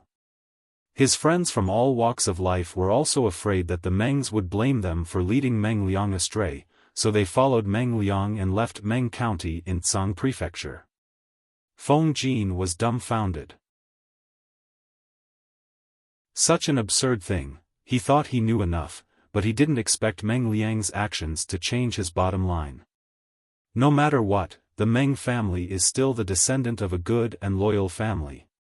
Even if they are not as strict as Duke Meng's era, they should not have raised such a maggot-like beast. The Meng family has gone too far. Wei Yuan rarely scolded people, but it was clear that he was furious. Thinking of his daughter, he almost spat out a mouthful of blood. That Meng Liang is a bastard, but he also loves his life. He's very cunning. In order to prevent one person from being exposed and implicating him, these people have very little contact with each other. No one knows where everyone is hiding. Therefore, even if they managed to catch one or two of them, they would not be able to catch everyone in one fell swoop. Jiang Pengji suddenly smiled. However, there is also an advantage. Wei Yuan looked at her in confusion. Things had already turned out this way. What could be good about it? On the other hand, Qiguan Rang seemed to have thought of something. A cold glint flashed across his gloomy eyes. It is indeed very good. The deeper they hid, the better. If they lost their lives without anyone knowing, the Meng family would not be able to pursue the matter. Hejin County was not Meng County, where the Meng family could control everything. It was surrounded by dense forests and mountains. It was common for a person to be eaten by a wild beast. Feng Jin understood what they meant, but he only opened his mouth and swallowed the words he wanted to say back into his stomach. Jiang Pengji only needed to achieve her goal. I have troubled you tonight. Tomorrow, I will come to your manor with gifts to apologize. I hope you can forgive my reckless behavior. Jiang Pengji looked through Lu Lanting's memories as she apologized to Wei Yuan. It was also a tactful gesture that Jiang Pengji did not want to disturb him anymore. She only needed to go home and sleep. As Jiang Pengji searched through Lu Lanting's memories, she bowed and apologized to Wei Yuan. It was getting dark, so she did not want to disturb him any longer. She wanted to go home and sleep, and she hoped that Wei Yuan would allow it. On the surface, Jiang Pengji seemed to be apologizing respectfully, but her eyes were calm. She had no intention of apologizing at all, which made Wei Yuan feel even more depressed. However, the information that had happened that night was too much for him to handle. He was a middle-aged man, and he was not as energetic as he used to be. Why would I blame you? You're doing this out of good intentions. Wei Yuan let Jiang Pengji off the hook easily, but the viewers in the streaming room were not. Now, no way. Is Master Wei Yuan just going to let it go? He doesn't seem to have any intention of taking it further. What the hell is going on? Hongjun Laozu de Jiwa, I'm not happy. Wei Yuan is the host's teacher. I thought he was a man of indomitable spirit, but it turns out to be disappointing. He doesn't deserve to be the host's teacher. His concubine is being bullied. Ai de Ling Ling, I'm disappointed too. He's not even as brave as the captain who set fire to the manor. He should at least say something. Zixia Yi Liangchen, men don't have balls. If it were me, I would beat the sh*t out of Meng Liang's head. Zixia Long Outyin, sh*t out of his head. Ha ha ha, brother Liangchen, I, Long Outyin, admire you in this streaming room. Jiang Pengji looked at the bullet screen calmly. She thought for a while and then sent a message. Host V, although I don't like Wei Yuan's reaction, I'm sorry to tell you that his reaction is very manly. It's not that he doesn't have a decision, but it's not convenient for him to say it in front of us. Jiang Pengji's words were like dripping water from boiling oil. It instantly caused an uproar. Aoxingqiang, host, I'm not educated.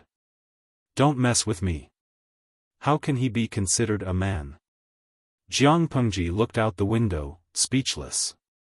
According to Lu Lanting's memory, Wei Yuan's anger was mostly because his daughter was frightened and his reputation was tarnished. It was not because his concubine had cheated on him. Why? It was because that person was cunning and seduced Wei Yuan's cheap concubine. Cheap concubine, noble concubine, legal wife. These three terms had different meanings for Dongqing men. The legal wife was the wife, the noble concubine was the concubine with some status, and the cheap concubine was a commodity that was only bought for fun. Take a chestnut for example. If Wei Yuan's best friend came to visit and Wei Yuan asked him to stay the night, it was possible that the cheap concubine would serve him. Not to mention this, in some places where the atmosphere was more absurd, the male master would even let the pregnant cheap concubine serve the guests, or both parties would exchange cheap concubines for fun. The position of the cheap concubine in their hearts was nothing more than an object that could move. Even a clay figurine would get angry if someone touched their property without the owner's permission, but it would never reach the point where they would fight to the death. If Meng Liang had touched the county captain's concubine instead of his wife, the county captain would have been angry, but he would have tolerated it out of loyalty. _3, angle, under such circumstances, what weight could the cheap concubine have in Wei Yuan's heart? Wei Yuan's original intention for revenge was to seek justice for his daughter, not for the concubine.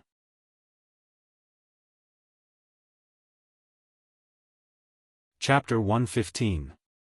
We provide you with exciting novels to read. Jiang Pengji and Feng Jin had climbed over the wall, but they left openly. Wei Yuan even prepared a carriage for them. The carriage's shock absorption was not as good as the one in the Lius, so the bumps along the way were unbearable. Feng Jin sighed. I didn't expect a gentleman like Meng Heng to have such a filthy younger brother. Why do you care if he's a gentleman or not when you're making friends? Jiang Pengji curled her lips and her eyes shone coldly. I just feel bad for Meng Heng. Feng Jin was sensitive to other people's emotions. He knew Jiang Pengji was upset, so he explained, Lanting, I'm afraid you don't know that even though Meng Heng is the legitimate son of the Mengs, his parents don't care about him. I've been his classmate for a few years. If I didn't know he was the eldest son, I would have thought he was from a branch of the Mengs. Jiang Pengji tilted her head to look at Feng Jin. He continued, there's an assessment every 3 years. Meng Heng's family background, knowledge, personality, appearance, and ability aren't bad. However, his younger brother's behavior will have a huge impact on his moral evaluation. Dongqing's selection system was similar to the 9-rank system, but there was a big difference between the two. Family background, knowledge, personality, appearance, ability, and moral were the 6 main categories. When Dongqing was founded, knowledge, ability, and moral behavior were the top 3 categories. Family background, personality, and appearance were the bottom 3. The evaluation score was 60% of the top 3 categories, 30% of the bottom 3 categories, and 10% of the evaluation officer. The standards were not implemented for long. With the intervention of the aristocratic families, the top 3 categories became family background, moral behavior, and knowledge, and the bottom 3 became appearance, ability, and personality. The proportion of the top 3 categories increased, and the evaluation authority was strengthened. Moral behavior belonged to the top 3 categories. Because of Meng Heng, even if Meng Heng could get an excellent grade, he would become an inferior one. Feng Jin's previous reaction was not only because he couldn't believe there was such a filthy person in the world, but also because he felt sorry for his classmate. 90% of the people who could enter the general assessment were descendants of aristocratic families. The gap between them was small. Moral behavior went from excellent to inferior. How big of an impact would it have? It was enough to make Meng Heng, who was originally expected to be in the top 3, fall into the middle of the pack and fade into the crowd. What a pity, who asked him to have such a dragging brother? In this day and age, it was not popular to be responsible for one's actions alone. Meng Liang's moral integrity was questionable, which meant that the men of the Meng family were also morally questionable. The closer one was to Meng Liang, the easier it was to be implicated. It was only natural that Meng Heng would be in trouble. Why are you so worried about him? After all, he's the legitimate son of the Meng family. If the Meng family doesn't fall, he can make a comeback at any time. It's just an evaluation. What can it prove? Jiang Pengji rolled her eyes and scoffed at Feng Jin's worries. If Huayu has time to think about this, why don't you help me think about how to fool my father later? You didn't even bid farewell to me when you left the spring pavilion. What he said made so much sense that he couldn't refute a single word. The evaluation results could only affect one's initial official position, but it could not affect one's future career.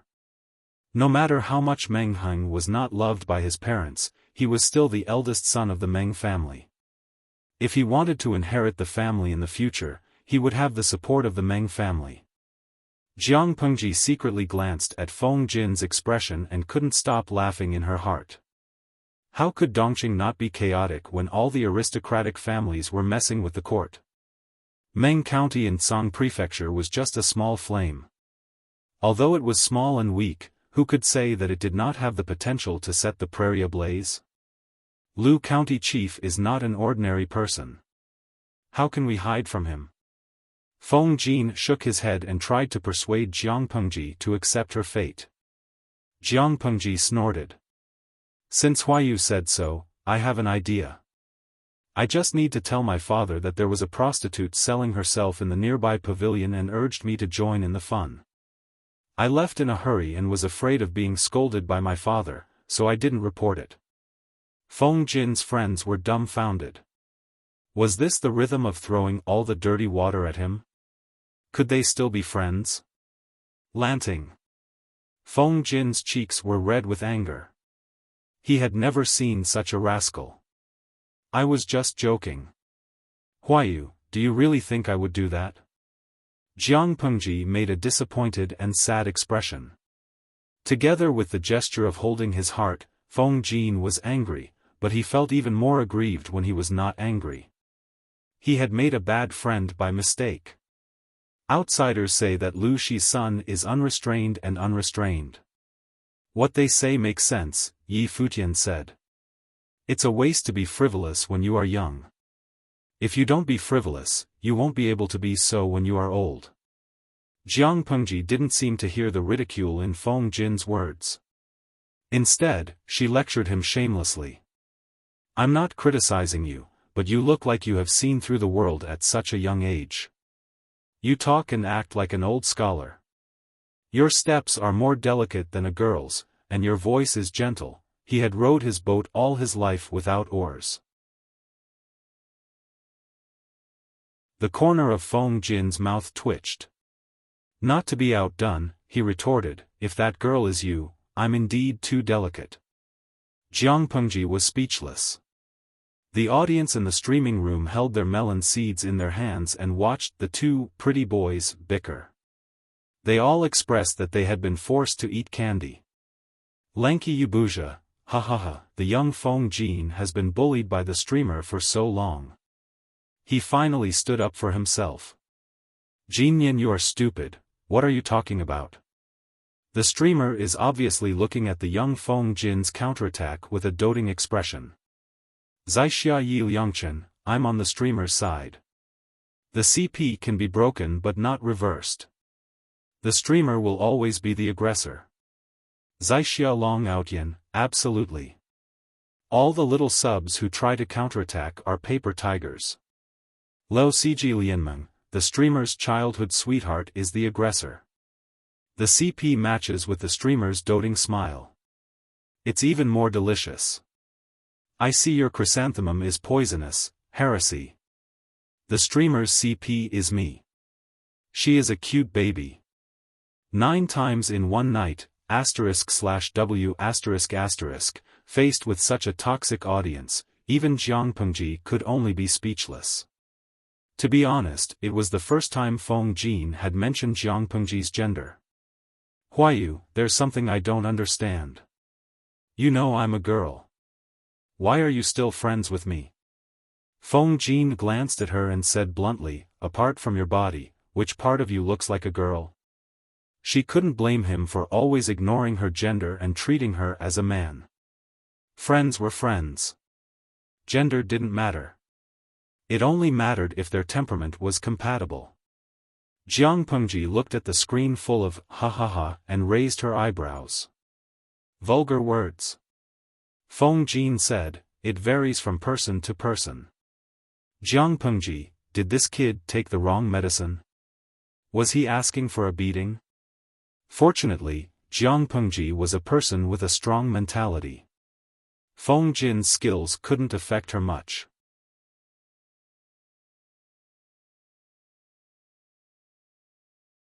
Chapter 116. Speaking of which, your temperament is similar to my younger brother's. Feng Jin raised his hand and lifted the curtain of the carriage slightly. He looked at the night sky outside and suddenly thought of something.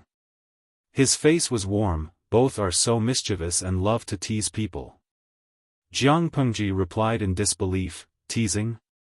I thought that your Feng family was strict and everyone was like you. Feng Jin said strangely, Lanting, didn't you say that the 9 sons of the dragon are different? Although my youngest brother and I share the same mother, our temperaments are different. He is young and intelligent, and has been doted on by his elders since he was young. Although his personality is a bit naughty, as long as he doesn't cross the line, it's fine. The direct line of descent of the Feng family had elder brother Feng Jin at the front. At the very least, there was still Feng Jin. There was no need to trouble the youngest son of the family, so he had to bear the least amount of pressure. The elders favored the eldest son, but favored and doted on the youngest son. This was a common practice in almost every family. The pitiful Feng Jin was in the middle. Although he wasn't completely ignored, he was indeed neglected compared to his eldest brother and youngest brother. Jiang Pengji glanced at Feng Jin, whose face softened at the mention of his younger brother. I really couldn't tell that you, Huayu, are actually a brother complex as well. What is a younger brother complex? Feng Jin carefully pondered over this term and did not understand its meaning. Jiang Pengji explained, it refers to an elder brother who likes his younger brother very much. The relationship between brothers is very good. After Feng Jin heard this, he revealed a thoughtful expression and immediately drew inferences. This term is really novel.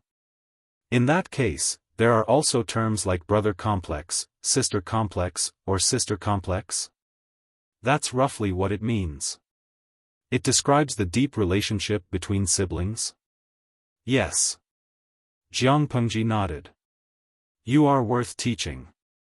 Feng Jin couldn't help laughing. These words are clever and interesting. They are simple but catchy. Is it the local dialect of Hejian?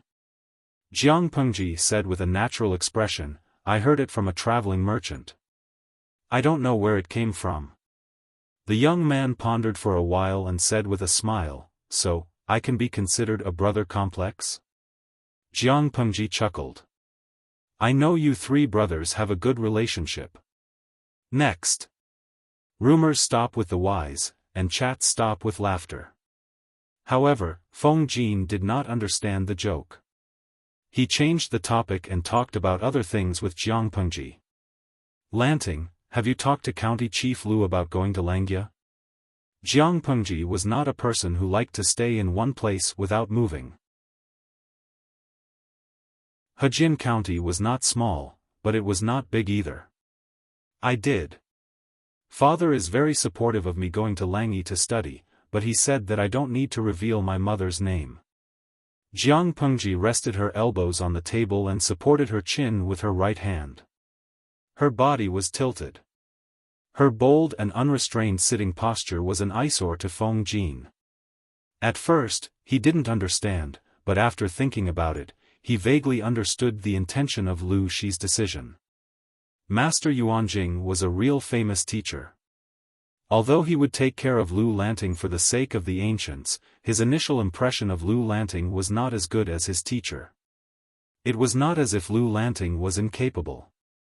If she could impress Master Yuanjing with her own knowledge and talent, it would be better and more dignified than relying on her deceased mother to become Master Yuanjing's disciple. Feng Jin asked, when do you plan to leave? Jiang Pengji had never thought about it, or rather, she did not really want to study in Langyi County. About 2 or 3 months. Father has been in Hu County for many years and has rarely returned home. It's rare for him to stay home for 3 months. It would be a pity if I left to study now. I want to spend more time with him to fulfill my filial duties.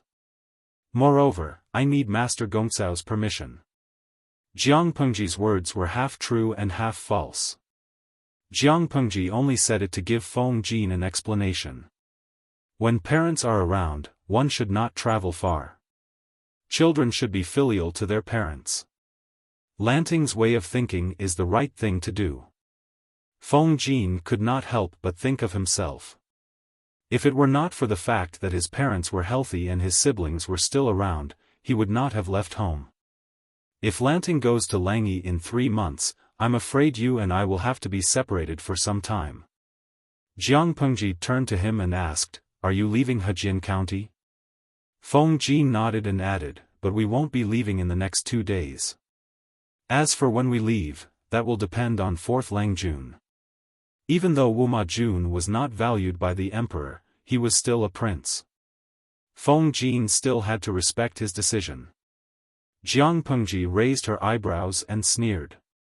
If that's the case, you won't be able to leave Hejian County for a while. It was easier to talk to smart people. Feng Jin understood the meaning behind Jiang Pengji's words. Wu Majun was obviously trying to win Lu Shi over to his side. He hoped that Lu Shi would support him and become a powerful bargaining chip in his fight for the position of crown prince. Hu County had become a popular place in Dongqing under Lu Shi's years of hard work. Its grain production could alleviate the food shortage in the neighboring 2 counties. In ancient times, the 2 most important bargaining chips in a war were people and grain. With grain in hand, there was nothing to worry about. If there was rice, there would naturally be manpower. To put it bluntly, if Wu Majun really managed to get Lu Shi's full support, Wu Majun could also recruit troops to besiege Shangjing when the emperor chose another prince. He could then drag his brother off the throne. It was a tradition in the royal family of Dongqing for brothers to fight against each other. Of course, no one knew if Wu Majun had such ambition at the moment. But if he succeeded in winning over Lu Shi, it would be a profitable business. Since ancient times, it had been difficult to move talented people, let alone Wu Majun, who was just an unknown prince. Lu Shi, on the other hand, was already a famous high-ranking official with real power. It was impossible to get someone with potential to work for you without putting in some effort. Therefore, Jiang Pengji concluded that Feng Jin would stay in Hejian County for a long time. Feng Jin knew what was going on. He smiled bitterly and said, "Since you already know, don't expose me." It was fine as long as the two of them knew each other well.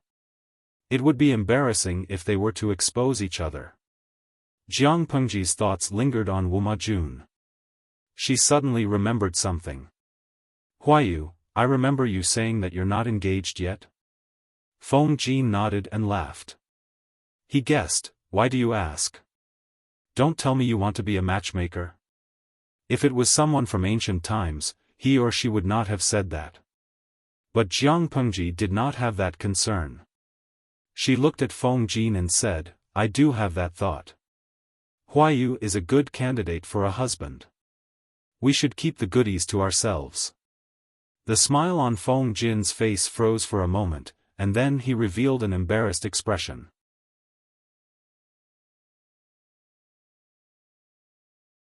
Chapter 117.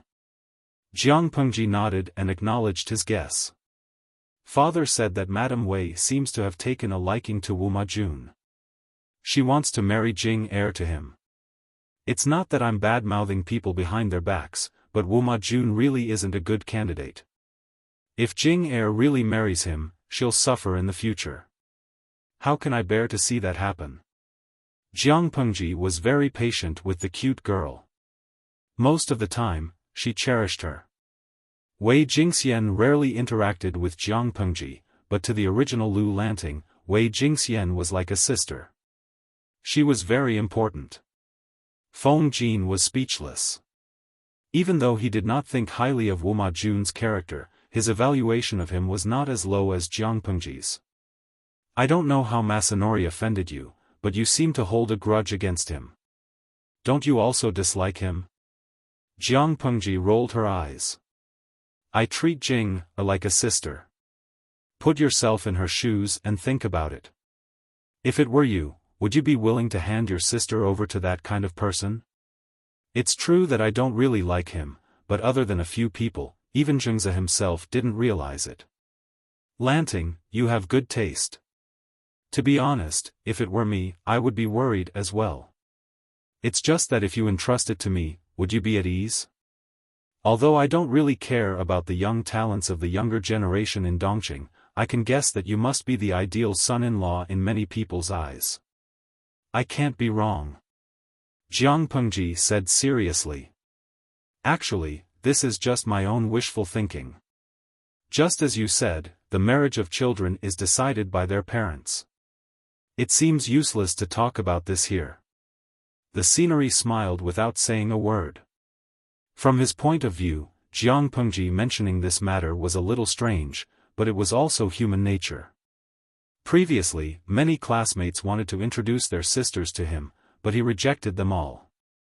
Without a foothold, how could he marry and start a family? Lu Lanting treated Wei Jingxian like a family member, so it was understandable that she was anxious about her marriage.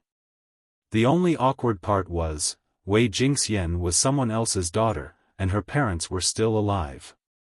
Feng Jin silently turned his head, but a brief image of Wei Jingxian appeared in his mind. She was indeed a quick-witted woman. However, when it came to quick-wittedness, none of the women he had met could compare to the one beside him.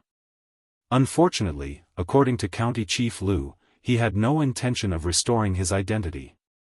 If he were to recover, that wouldn't do either. If it were to be made public, Lu Shi's reputation would be completely ruined. Feng Jin comforted her, "Everyone has their own fate. You don't have to worry too much." "I hope so." Jiang Pengji snorted at those words. In ancient times, there were too few reliable men, but she could not expect women to rely on themselves. It was unrealistic. To put it bluntly, she hated every aspect of this era, and women were the most inferior.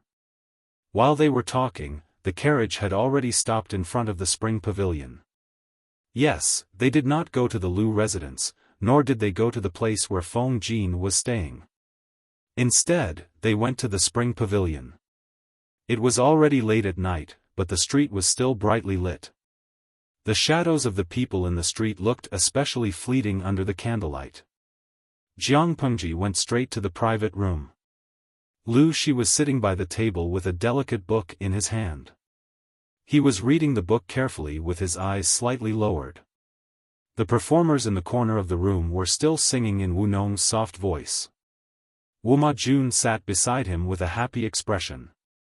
It was obvious that the atmosphere between them was harmonious. There was hope for them to be friends. "You're back." Lu Shi put away the book and looked up at Jiang Pengji. "Did you have a good time?" "Not bad." Wu Ma Jun almost couldn't keep the smile on his face when he heard the suspicious conversation between the father and son. Not only did the father not blame his son for coming to the brothel to have fun, but he also looked gentle and concerned. It was rare to see that in life. It seemed that the rumor that Lu Shi valued his son was not without reason. Wu Ma Jun could not help but think that Jiang Pengji was more important to him. What Feng Jin was worried about did not happen. Otherwise, he had reason to believe that his bad friend would make him the scapegoat. If that's the case, let's go back. Lu Shi stood up and glanced at Jiang Pengji and Feng Jin.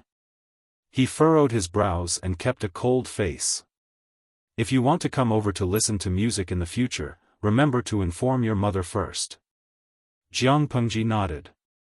Feng Jin was suspicious. He did not know if it was an illusion. Why did he feel that Lu Shi's attitude toward him was getting colder? Wu Ma Jun wanted to ask Lu Shi to stay, but they were in the spring pavilion, which was not a decent place. It would be ridiculous if he did that. No matter how reluctant he was, he could only watch Lu Shi leave with his son and get into the carriage. "Huayu and Lu Yu's son are really close. We hit it off at first sight." Feng Jin said with a smile, "It's getting late. I'll go back first. Do you still want to stay here?" Wu Ma Jun shook his head. He had come to have fun and relax, but he had wanted to win Lu Shi over. Now that Lu Shi was gone, he was not in the mood to play. He might as well go back. "No, I'll go back with Huayu." In the carriage, Lu Shi was reading the book carefully. Jiang Pengji could feel that he was faking his impatience. "Father, ask whatever you want. You don't have to hold it in." Jiang Pengji took out some dried fruits from a hidden box in the carriage and threw some into her mouth. "Since I came back, you've had doubts about me." Lu Shi did not bother to keep up the pretense. He looked conflicted. His eyes fell on a certain part of Jiang Pengji's clothes. "Are you interested in Feng Huayu?" Jiang Pengji said, "No." "Why would you ask that?" Anyone could see that Feng Jin saw her as a good friend, and she saw Feng Jin as a good friend and bestie. "But both of you." Lu Shi's expression became even more conflicted.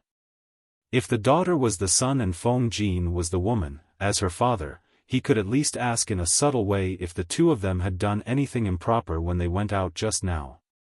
But, the problem was that the person in front of him was his daughter. He could not ask that question no matter how thick-skinned he was. Lu Shi could not ask, but Jiang Pengji was not simple. She followed Lu Shi's gaze and looked at her clothes. The corners of her clothes were stained with dust. "Oh. So that's what happened." She understood immediately. "I didn't press Feng Jin against the wall." "Father, you're thinking too much." Jiang Pengji explained with a serious face. Lu Shi was speechless.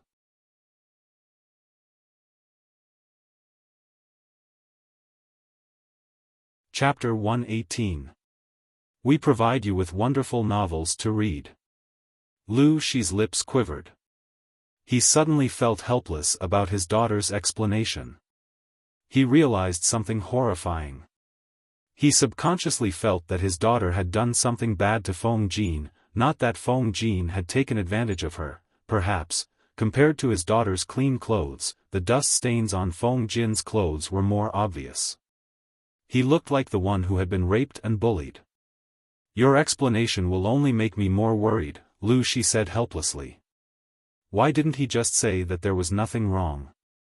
Why did he have to add another sentence? It's best if there's nothing wrong. You're still young. That kind of thing is not urgent. Of course, if there's really something wrong, don't panic. Jiang Pengji was speechless. Zixia Yelianken, my father-in-law is amazing. He's so open-minded. Is he really a native man from ancient times? Yububasan Sangwashan, the host's father, is a good man of the century who was taught by the time-traveling mama. He's a national prince charming here, but I think he's a bit too open-minded smiley face 3, angle, _. Now, I think it's normal for the host's father to have such a reaction. He's educated the host as a man through and through. He's already gotten rid of the grudge that she's a woman. Since he's a son, why would he care about those things? Kaitang Dafan Auntie, I agree with the comment above. If the host's father still holds the host to the standards of an ancient woman, it means that he hasn't crossed the threshold in his heart. He doesn't treat the host as a real son. He still thinks of the host as a daughter and subconsciously measures the host with the standards of a woman. This is biased and disgusting. Nongfu Shanquan Yudiangshuan, with this explanation, I suddenly feel that the host's father has a very high level of thinking. At least if it was me, even if I raised my daughter as a son, would still think of her as a daughter. No matter what, it's impossible for her to be like a boy. In fact, the audience in the live streaming room had overly glorified Lu Shi. Lu Shi's thinking had not reached that level yet. The reason why he was so open-minded was because, from the beginning to the end, he had viewed his daughter as the future Empress. She was the most supreme person in the world, and no one was qualified to be above her. Using the standards of women in the secular world to measure an emperor felt like scribbling on a magnificent painting and forcefully tarnishing a painting that was supposed to be passed down through the ages. It was as disgusting as eating an apple and discovering maggots in the latrine pit. Feng Jin and I went to Mr. Wei's mansion and climbed over the wall. These stains on my clothes were probably from that time. Jiang Pengji didn't know whether to laugh or cry. She tried to explain so that Lu Shi wouldn't go overboard. Did she look like someone who didn't have a bottom line and wasn't serious? Although she didn't look serious, she wasn't a fickle person. In fact, her pursuit of spirituality was higher than that of ordinary people, and her standards were also stricter. She would rather have nothing than be substandard. No matter what, it was impossible for Feng Jin to be alright. Lu Shi was just about to relax when his heart skipped a beat. He asked in shock, "Climb Wei Gongcao's wall?" In the middle of the night, his daughter was climbing the walls of Wei Yuan's house with her friends. How could he do that? That's right.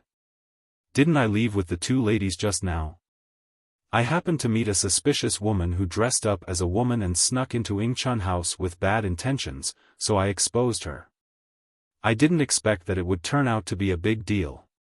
What big deal? Lu Shi furrowed his brows. He and Wei Yuan knew each other and were friends. He knew Wei Yuan very well. If there was no inside story, then based on Wei Yuan's personality, he would definitely not let the matter rest that his daughter had climbed over his wall. The man dressed up as a woman was from Tsang Prefecture's Meng County. They snuck into someone else's house with bad intentions. The man I caught at Ingchun house pointed to Mr. Wei's house. I was afraid that something would happen, so I went to arrest him. Lu Shi's expression softened.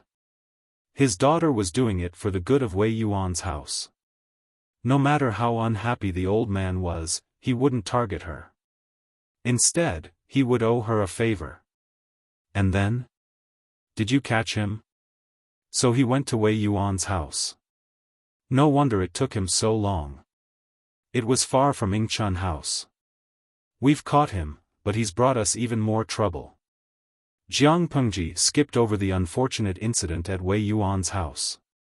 It was a private matter, so she didn't want to waste her breath. According to the information, the leader of the group was from the Mengs in Tsang Prefecture's Meng County. Lu Shi's eyes flashed when he heard the name Mengs. The Mengs in Tsang Prefecture's Meng County? Yes. I heard it was caused by a man named Meng Liang. When he was in Meng County, he was lawless.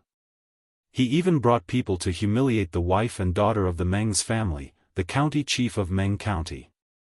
He forced them to become bandits. Not only did they rebel against their old master, he even burned down the county chief's mansion. Meng Liang was secretly sent away from Meng County by his family. Those people from all walks of life were also afraid of death, so they secretly followed Meng Liang, and now they came to Hejian County to create trouble. One by one, the snacks in his hand were finished. Lu Shi was dumbfounded the whole time. Such a big thing happened in Tsang Prefecture's Meng County. It was Jiang Pengji's turn to be dumbfounded. Father, you don't know? Lu Shi shook his head. Never heard of it. Although he had never heard of it, he felt that what Jiang Pengji said was true. Hu County, where he was appointed, was very far from Tsang Prefecture. The means of communication in ancient times were very backward, so the transmission of information was slow and inaccurate. He had been cooped up at home from Hu County for the past few days, so it was normal that he did not know about the news. It's okay. I'll send someone to ask about it when I get back. Lu Shi closed his eyes and tapped his right hand on his knee rhythmically. His expression was slightly stiff, as if he was enduring something. Jiang Pengji frowned when she saw his reaction. Something was wrong with his reaction. Before she could continue her analysis, Lu Shi suddenly said, "Lanting, you have to learn one thing, see through it, but don't say it." Jiang Pengji averted her gaze and shifted her attention to other things, such as the audience voting. Although the interactive live stream was a little off-topic, Jiang Pengji had strolled around Yingchun House and listened to some tunes, which was in line with the theme. Not to mention that she had given the audience another good show, so the live stream was worth it. "System, it's time to settle the score," Jiang Pengji said to the system in her mind. "Let them vote after the settlement." The system was already a dead fish, but it was no match for Jiang Pengji in terms of patience. You're tuning in to the Xiaofan's Wuxia Tales YouTube channel. Don't forget to subscribe and join us on this journey to catch the most captivating stories.